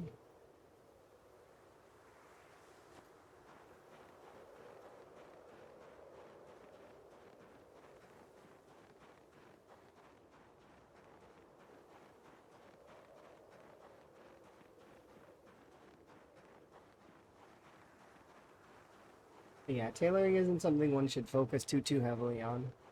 Because there's other things that you could do that are more important. Tailoring is a nice thing to do as sort of like a bonus, but it shouldn't be a focal.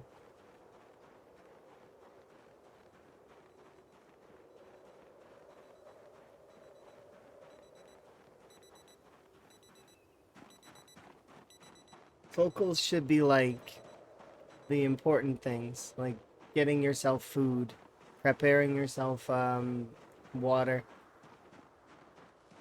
safe place space that you can live in. Those are focals. Primary survivals.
Not for now.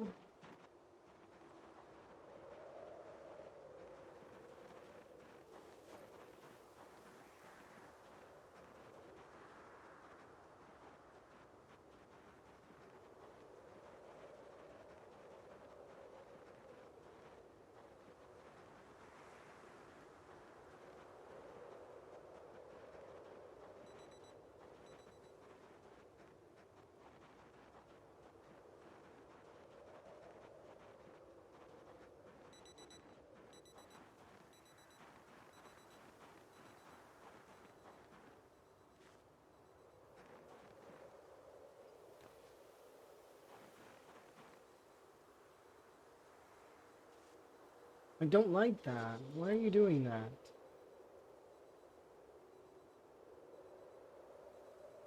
I don't know.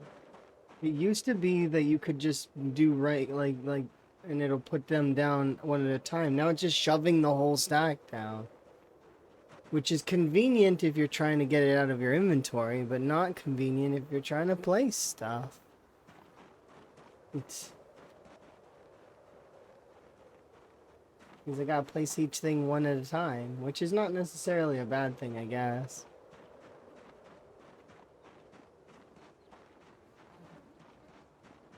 Just mild frustration.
There we go.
better, crowbar or a bat? Crowbar, without question. The crowbar is better in lots of ways. This baseball bat is renewable, though. I can make this. A crowbar, I have to hope that I get one, or I have to make it via blacksmithing. And making it via blacksmithing is not possible right now, at least in my current situation, due to the fact of I would have to go to Coalfield or I'd have to go to McCoy Estates in order to create start leveling my blacksmithing in those locations, because I can't make a forge at the moment due to the lack of clay cement.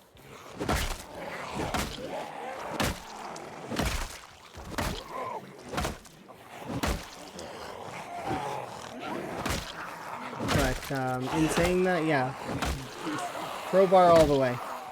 Baseball bat, though, has a lot of benefit. It's versatile, it's very easy to make. I can make another one really quickly just from another large branch. And they last pretty while, like for a fair amount of time.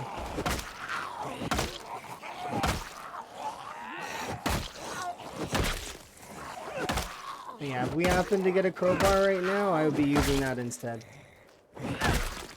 But I don't have one. So, we're doing the best we can with the resources we have available to us.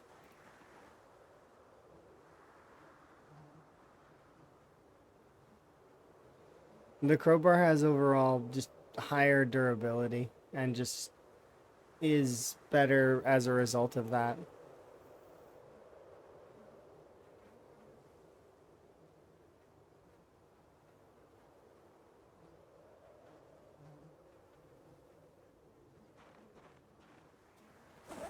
Still like the baseball bat though. It makes good noises, and you can upgrade the baseball bat in several different ways. Like I can apply cans to it to make it a reinforced bat.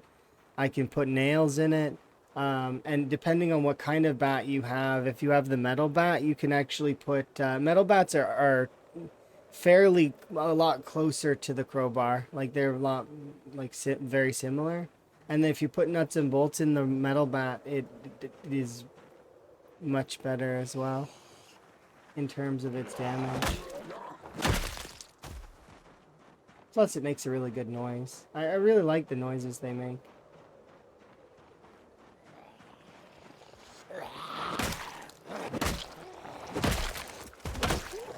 But they aren't my favorite weapon, but definitely if I had the choice, I would pick crowbar.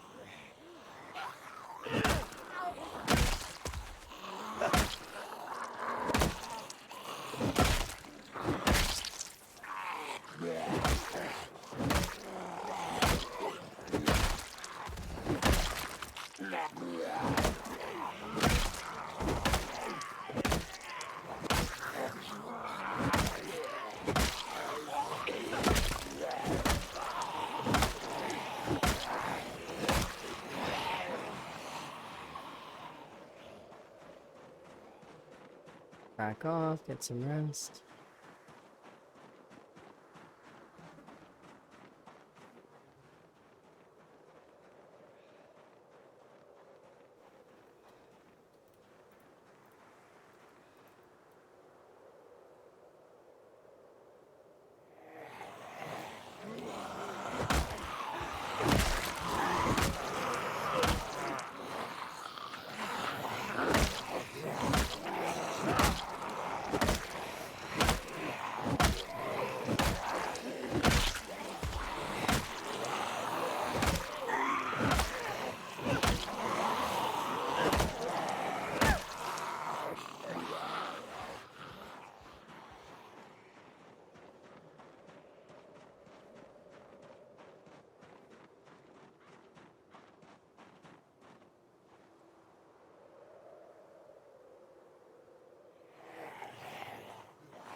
Progress is going well at the very least.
There we go.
There we go.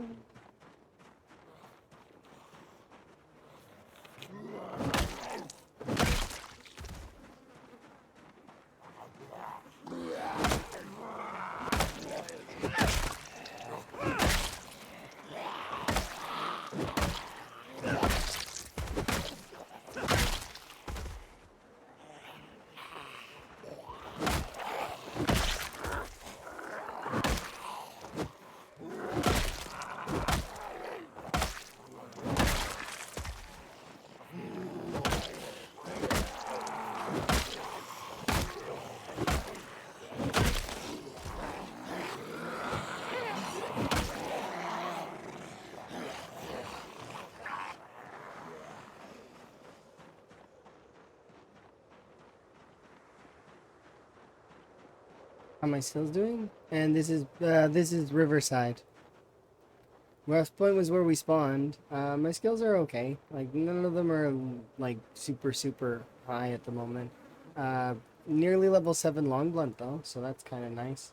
And our strength is starting to get out there. We're about halfway to level 7 strength and about halfway to the next level of fitness, which will be really nice when we get to level 6 fitness because we will gain the fit trait, which is useful.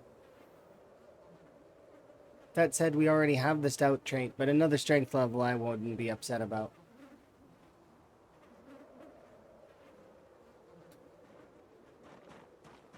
And then if we could get to the point where we're strong, that would be super awesome.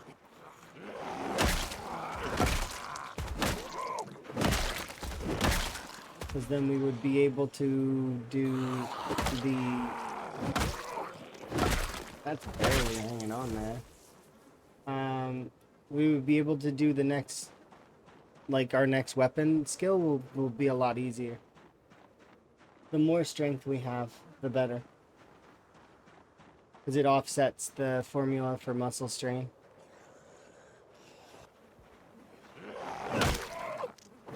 For when we switch weapons.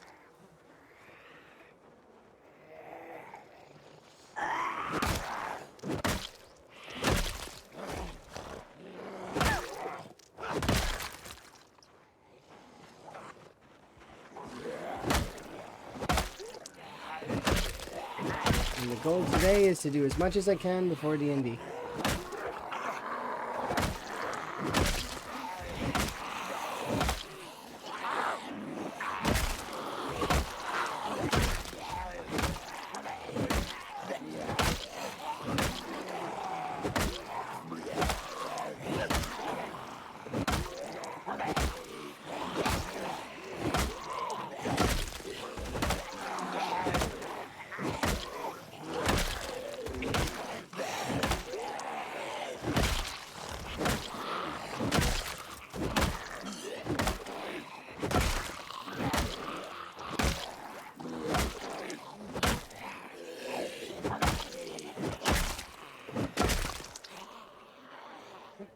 Run, rest.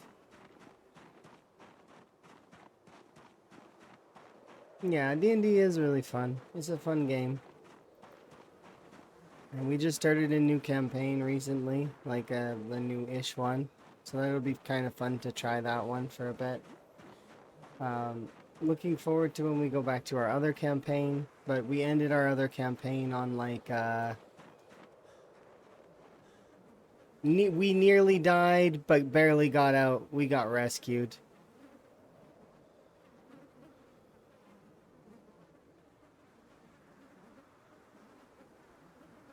We almost made it out, but then shenanigans. We were up against like 3 bosses at once. All that were like way stronger than all of us. So we were trying to run away, and right as we were getting out, the one of the final bosses came out of like invisibility and basically one-tapped our whole party. But we got like rescued by an archmage essentially.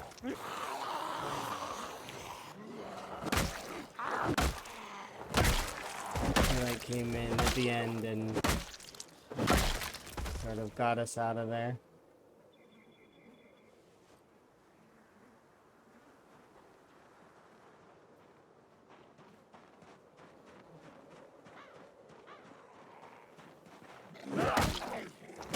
It's all online. It's like it's an online group that we made a while ago.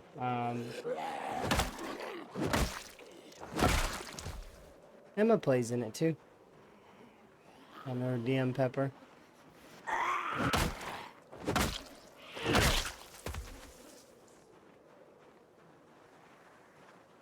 Andrew and myself, and then we've got a couple other members that seem to kind of join in sometimes and then are not in sometimes. So. Hey Rex, welcome to the raid. How goes your run? Are you making it far?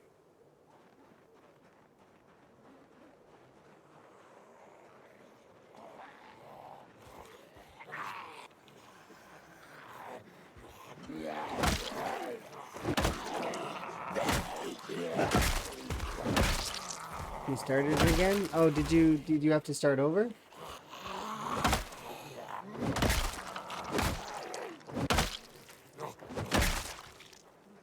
Hopefully this run goes good for you.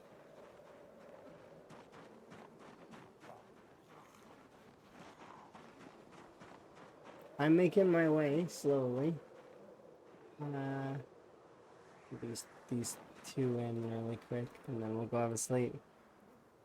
The helicopter brought too many friends? Yeah. The follow sound distance is immense. So it's good to bear that in mind. But hopefully things are going well. Rick's actually been participating in the rat race. So, like, that's kind of cool.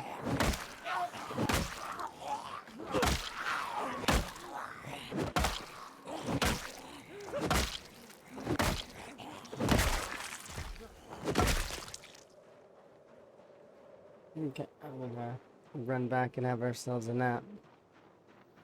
You found twine? Congrats. I think I have enough dogbane hemp now to make twine. But I've also heard tell that the next patch we're gonna not need to worry so much about that. That the devs are gonna make it a little bit better now for us, which would be nice. Nobody wants to spend their entire game looking for dogbane hemp. It's one of those things that can't be gated because it's too important.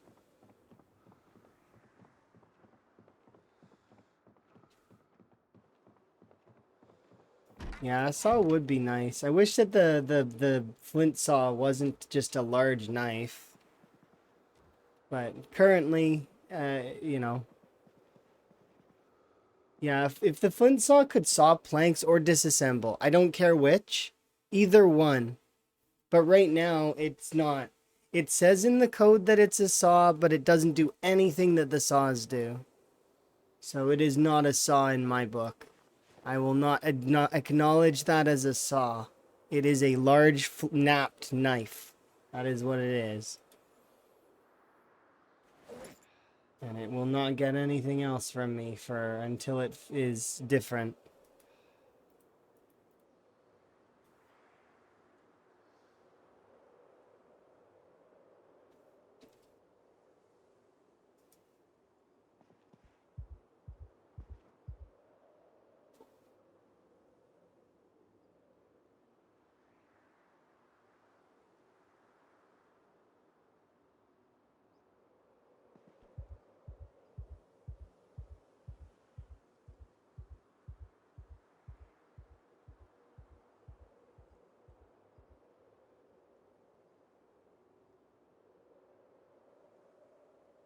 Yeah, a saw or a twine emote.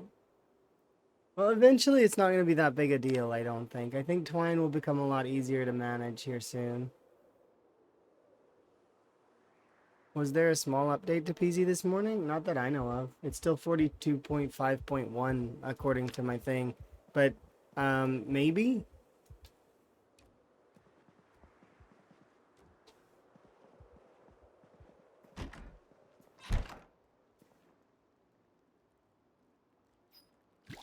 Hello, tiny mouse. Look at you.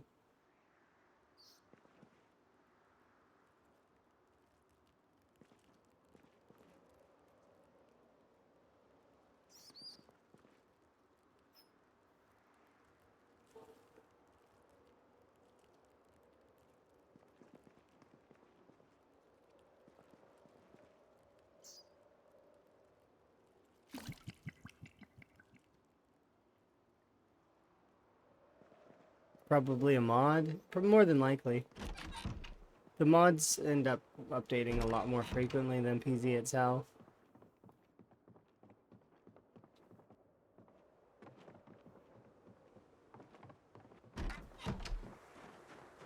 The level of fog sometimes. Bit absurd.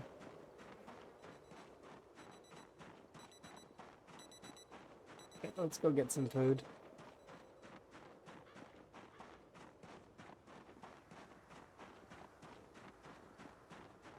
Oh, you could go into the mods that you have and look for updates.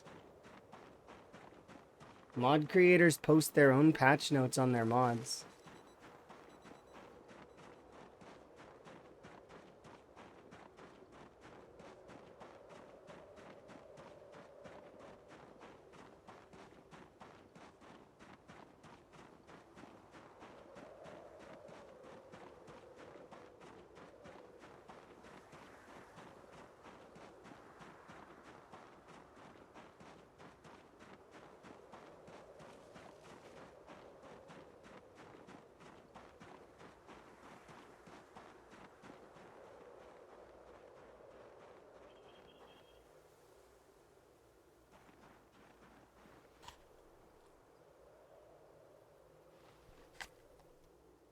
Nice.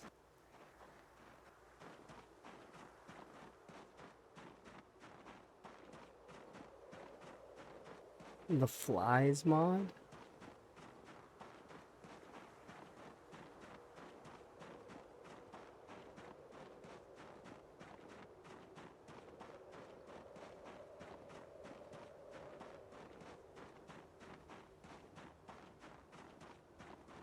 Well, if it makes them happy, you know.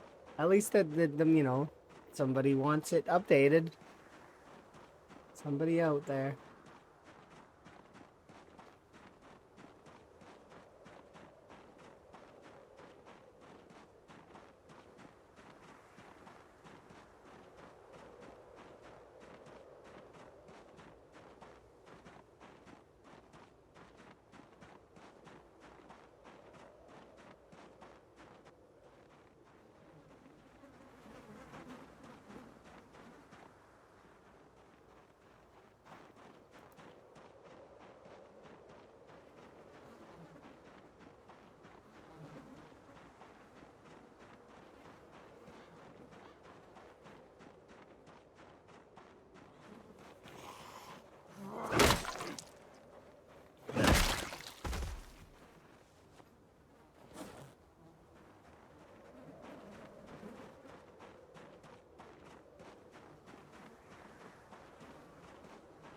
Let's run back and grab those bats.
Enjoy your sleep.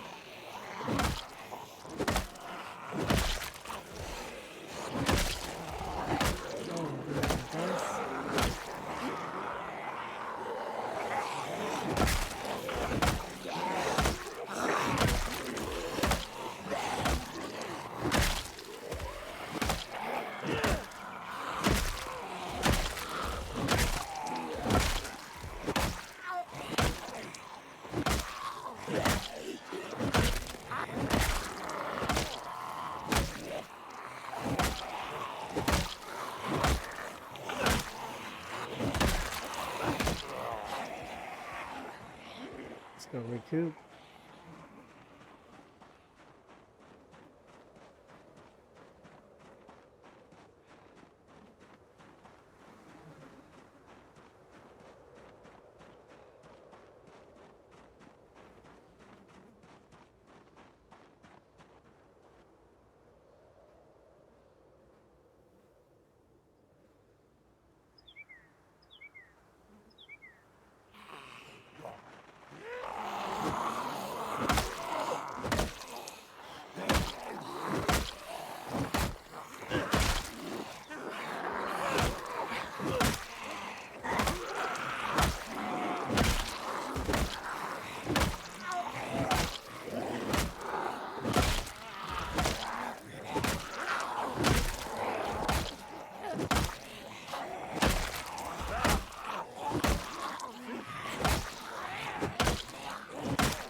Nice.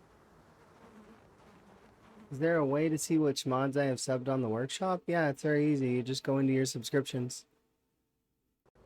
It's like the tab that's underneath like on the right side where your area is, and it should say subscriptions.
No problem.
How much longer until D&D? My plan is to get 7,000 kills, and then I'll wrap up at that point, and so in another couple of hundred kills, and then I'll go get ready for D&D because I want to have breakfast and stuff before then, so that I don't have to be hungry during D&D.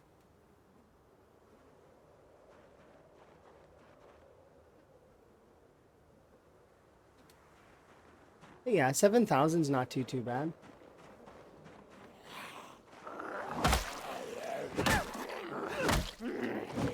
And get another little chunk off this area. And with luck, we'll be able to continue our push until we're eventually capable of fully clearing this area. You want a backpack? That is understandable. Those backpacks are pretty good. Although I like some of the new ones. Like I get to wear this one for a while, which is going to be fun, like to have. Because I don't expect I'm going to get an upgrade for a while. Like a long time.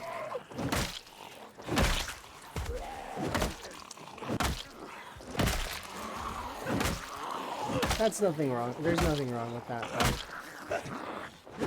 I'm just thankful that I have a bag.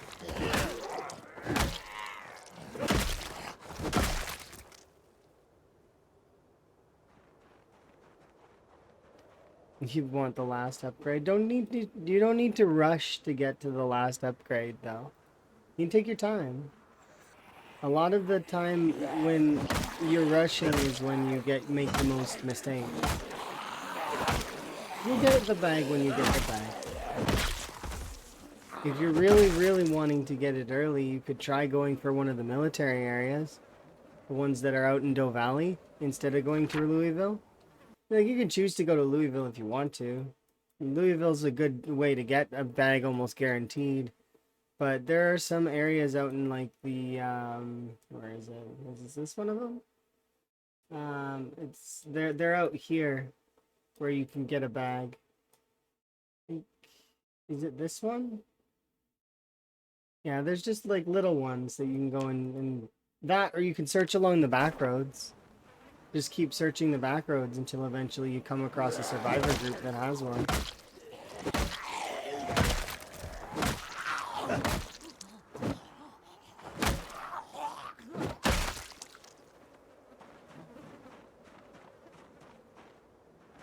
You'll find a group eventually. It's just a matter of time.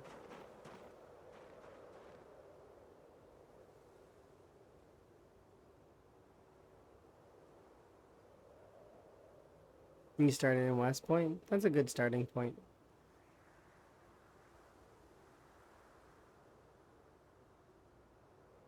To get into the West Point gun store.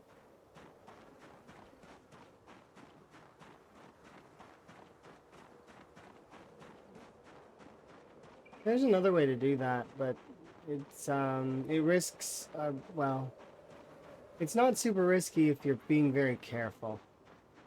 But you can burn a hole in the side.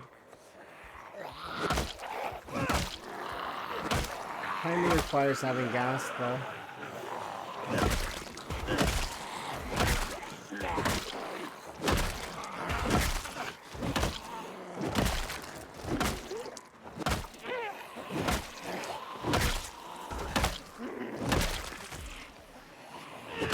Yeah, you don't need to be an arsonist, but like I mean, you bring water with you in like a pot and you burn the one tile on the side so that you can climb through.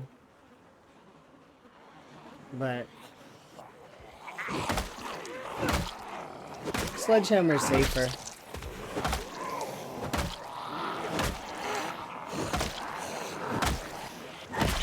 I'm never that interested in getting guns to begin with though.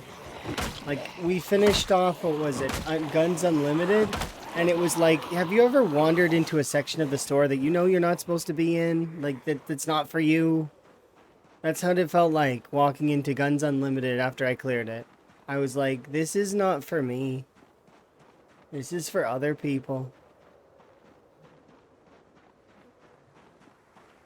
It was like wandering into the wrong section.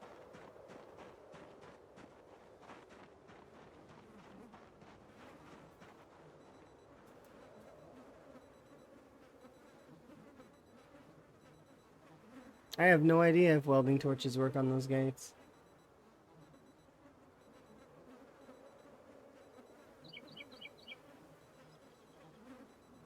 All I know is that I don't often need to go in those stores, so I just don't.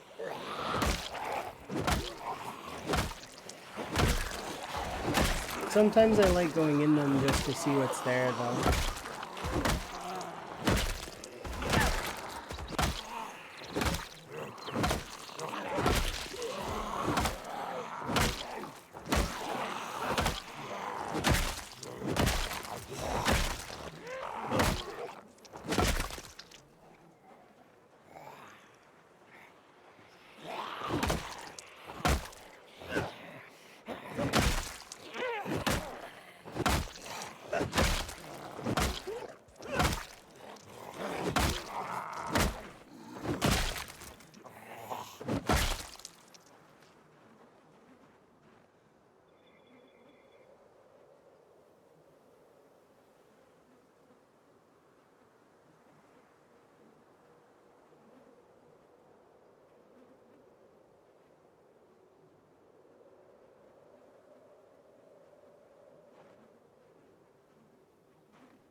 We'll go get some rest, recoup, fight the remainder of this horde.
Are you looking for the leaderboard for the rat race? It's actually on Lamprey's Discord, which is here.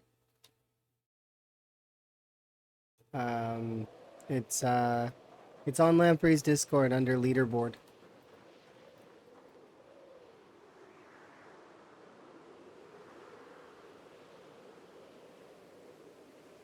And I'm in the top 10, but I'm not in the top 5. It goes right now, I think it's Twist and Shivas are the number 2, and then Lamprey himself is number 3. So like that makes up the podium. And then there's a few other names that are coming up really quick. I think it's Passy as well as Nico are on the list there.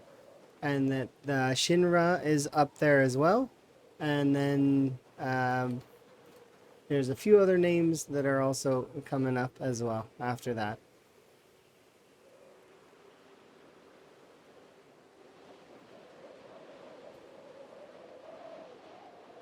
I feel like I'm making good progress though. And I'm not in a rush because it's a marathon. It's not meant to be like super duper super quick. It's meant to be enjoyed at a leisurely pace.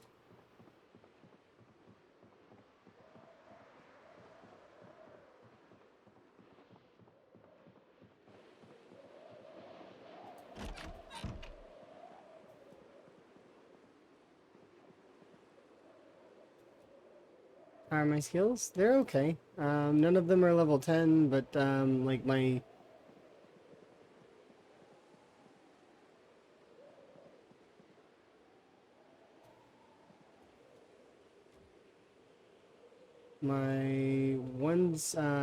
main weapon skill is level 7 almost. It's level 6 and very close. It's like 90%.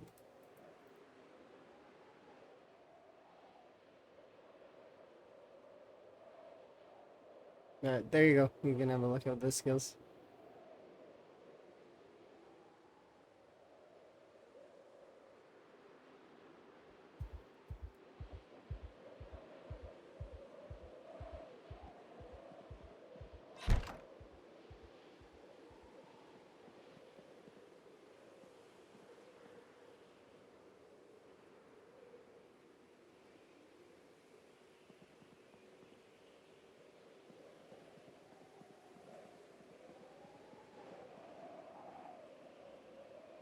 I can't see anything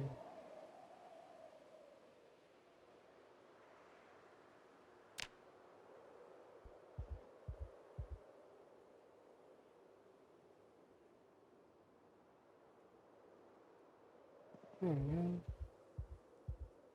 Yeah, I'm looking forward to when we get a little bit further along, when we actually get books and I can actually start leveling skills properly.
Yeah, there's a lot of folks attempting the challenge.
Back off. Have a rest.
Okay.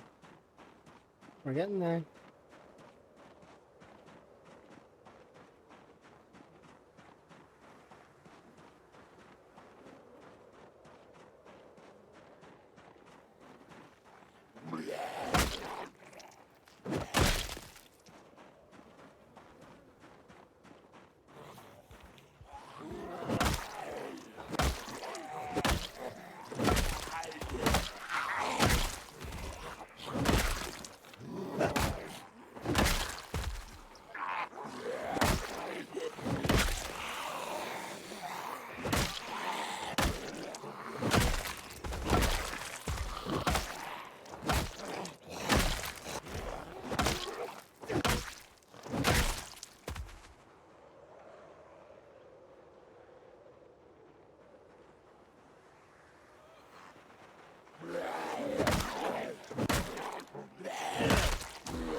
There we go, recouped.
coop.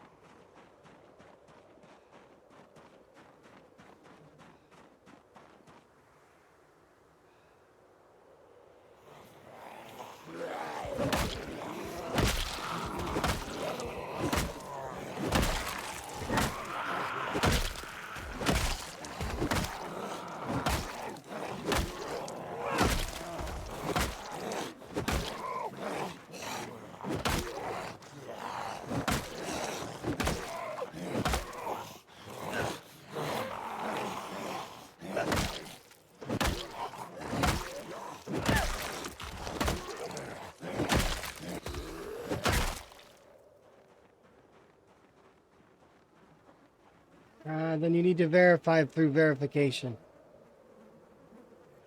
The verification channel, you gotta click the little blood.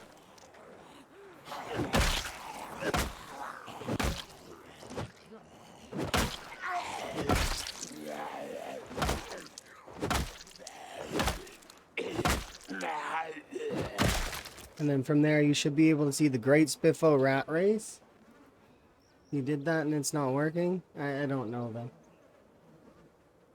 Read through the other channels? Perhaps you missed something? I don't know. I'm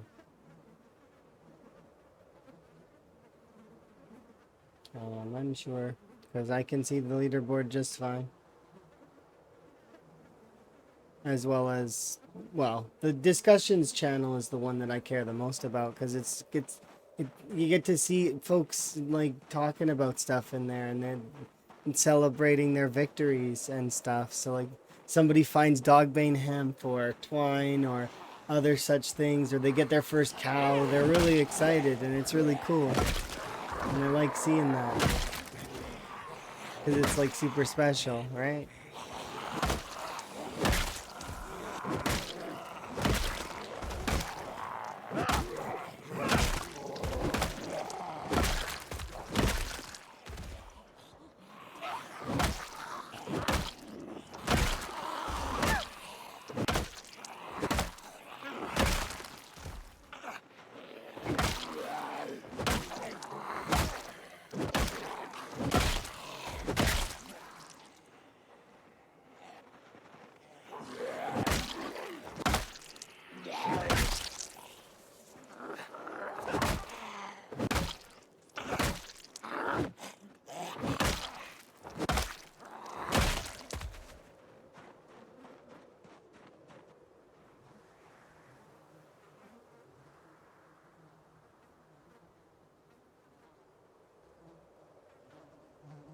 You clicked it again and now you see the other channels? Okay, there you go.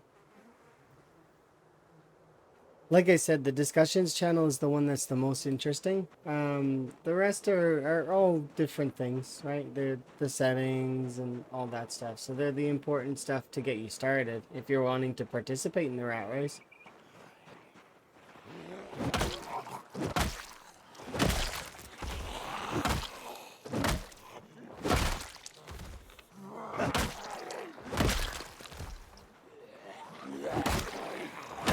The rat race is for all.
Exactly 7,000. Woo.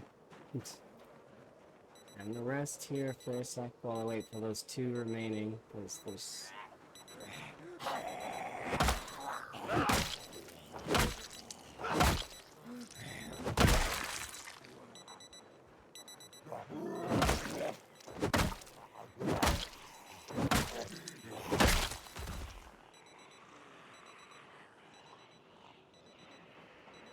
Seriously?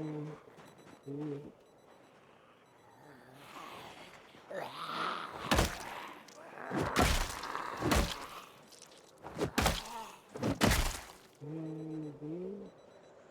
And your 4 friends. Okay, that's...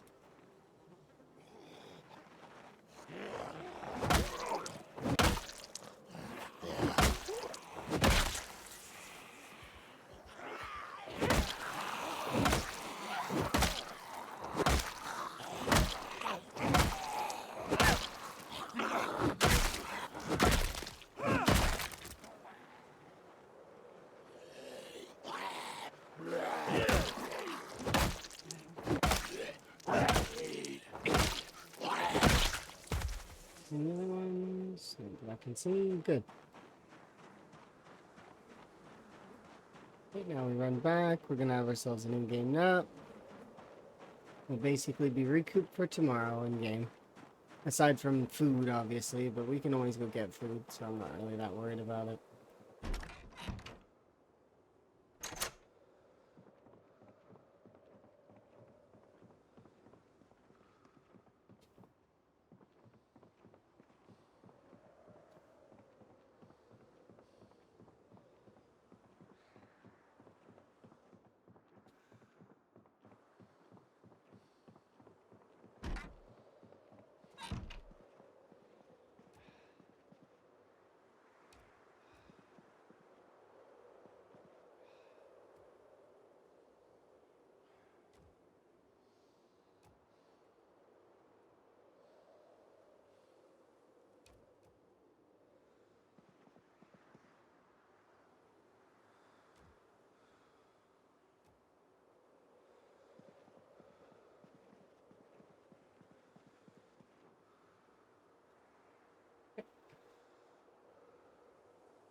Have a sleep. There we are, not bad. 141 zombies. I think that's, is that our record? No, 143 is our record. Alright, as much as I very much would like to continue, I know that I've got some stuff that I've got to do here in a few hours, like D&D, so I need to make sure that I'm ready to do so. So, I'm going to wrap up there. We managed to get another 7,000. We're up to 7,000 right now, which is not too bad. And the area is starting to thin out a little bit, so hopefully within the springtime we'll be able to start taking over the gated community in full. And then from there, I'm hoping to go over to the school, and we'll see how many books we get between the school and the gated community, and then also the post office, which usually has a decent amount of books. But yes, let's raid out to somebody else who's playing the rat race. Let's see who's on. And we'll make sure somebody else's day is a little bit brighter. Here's some choices.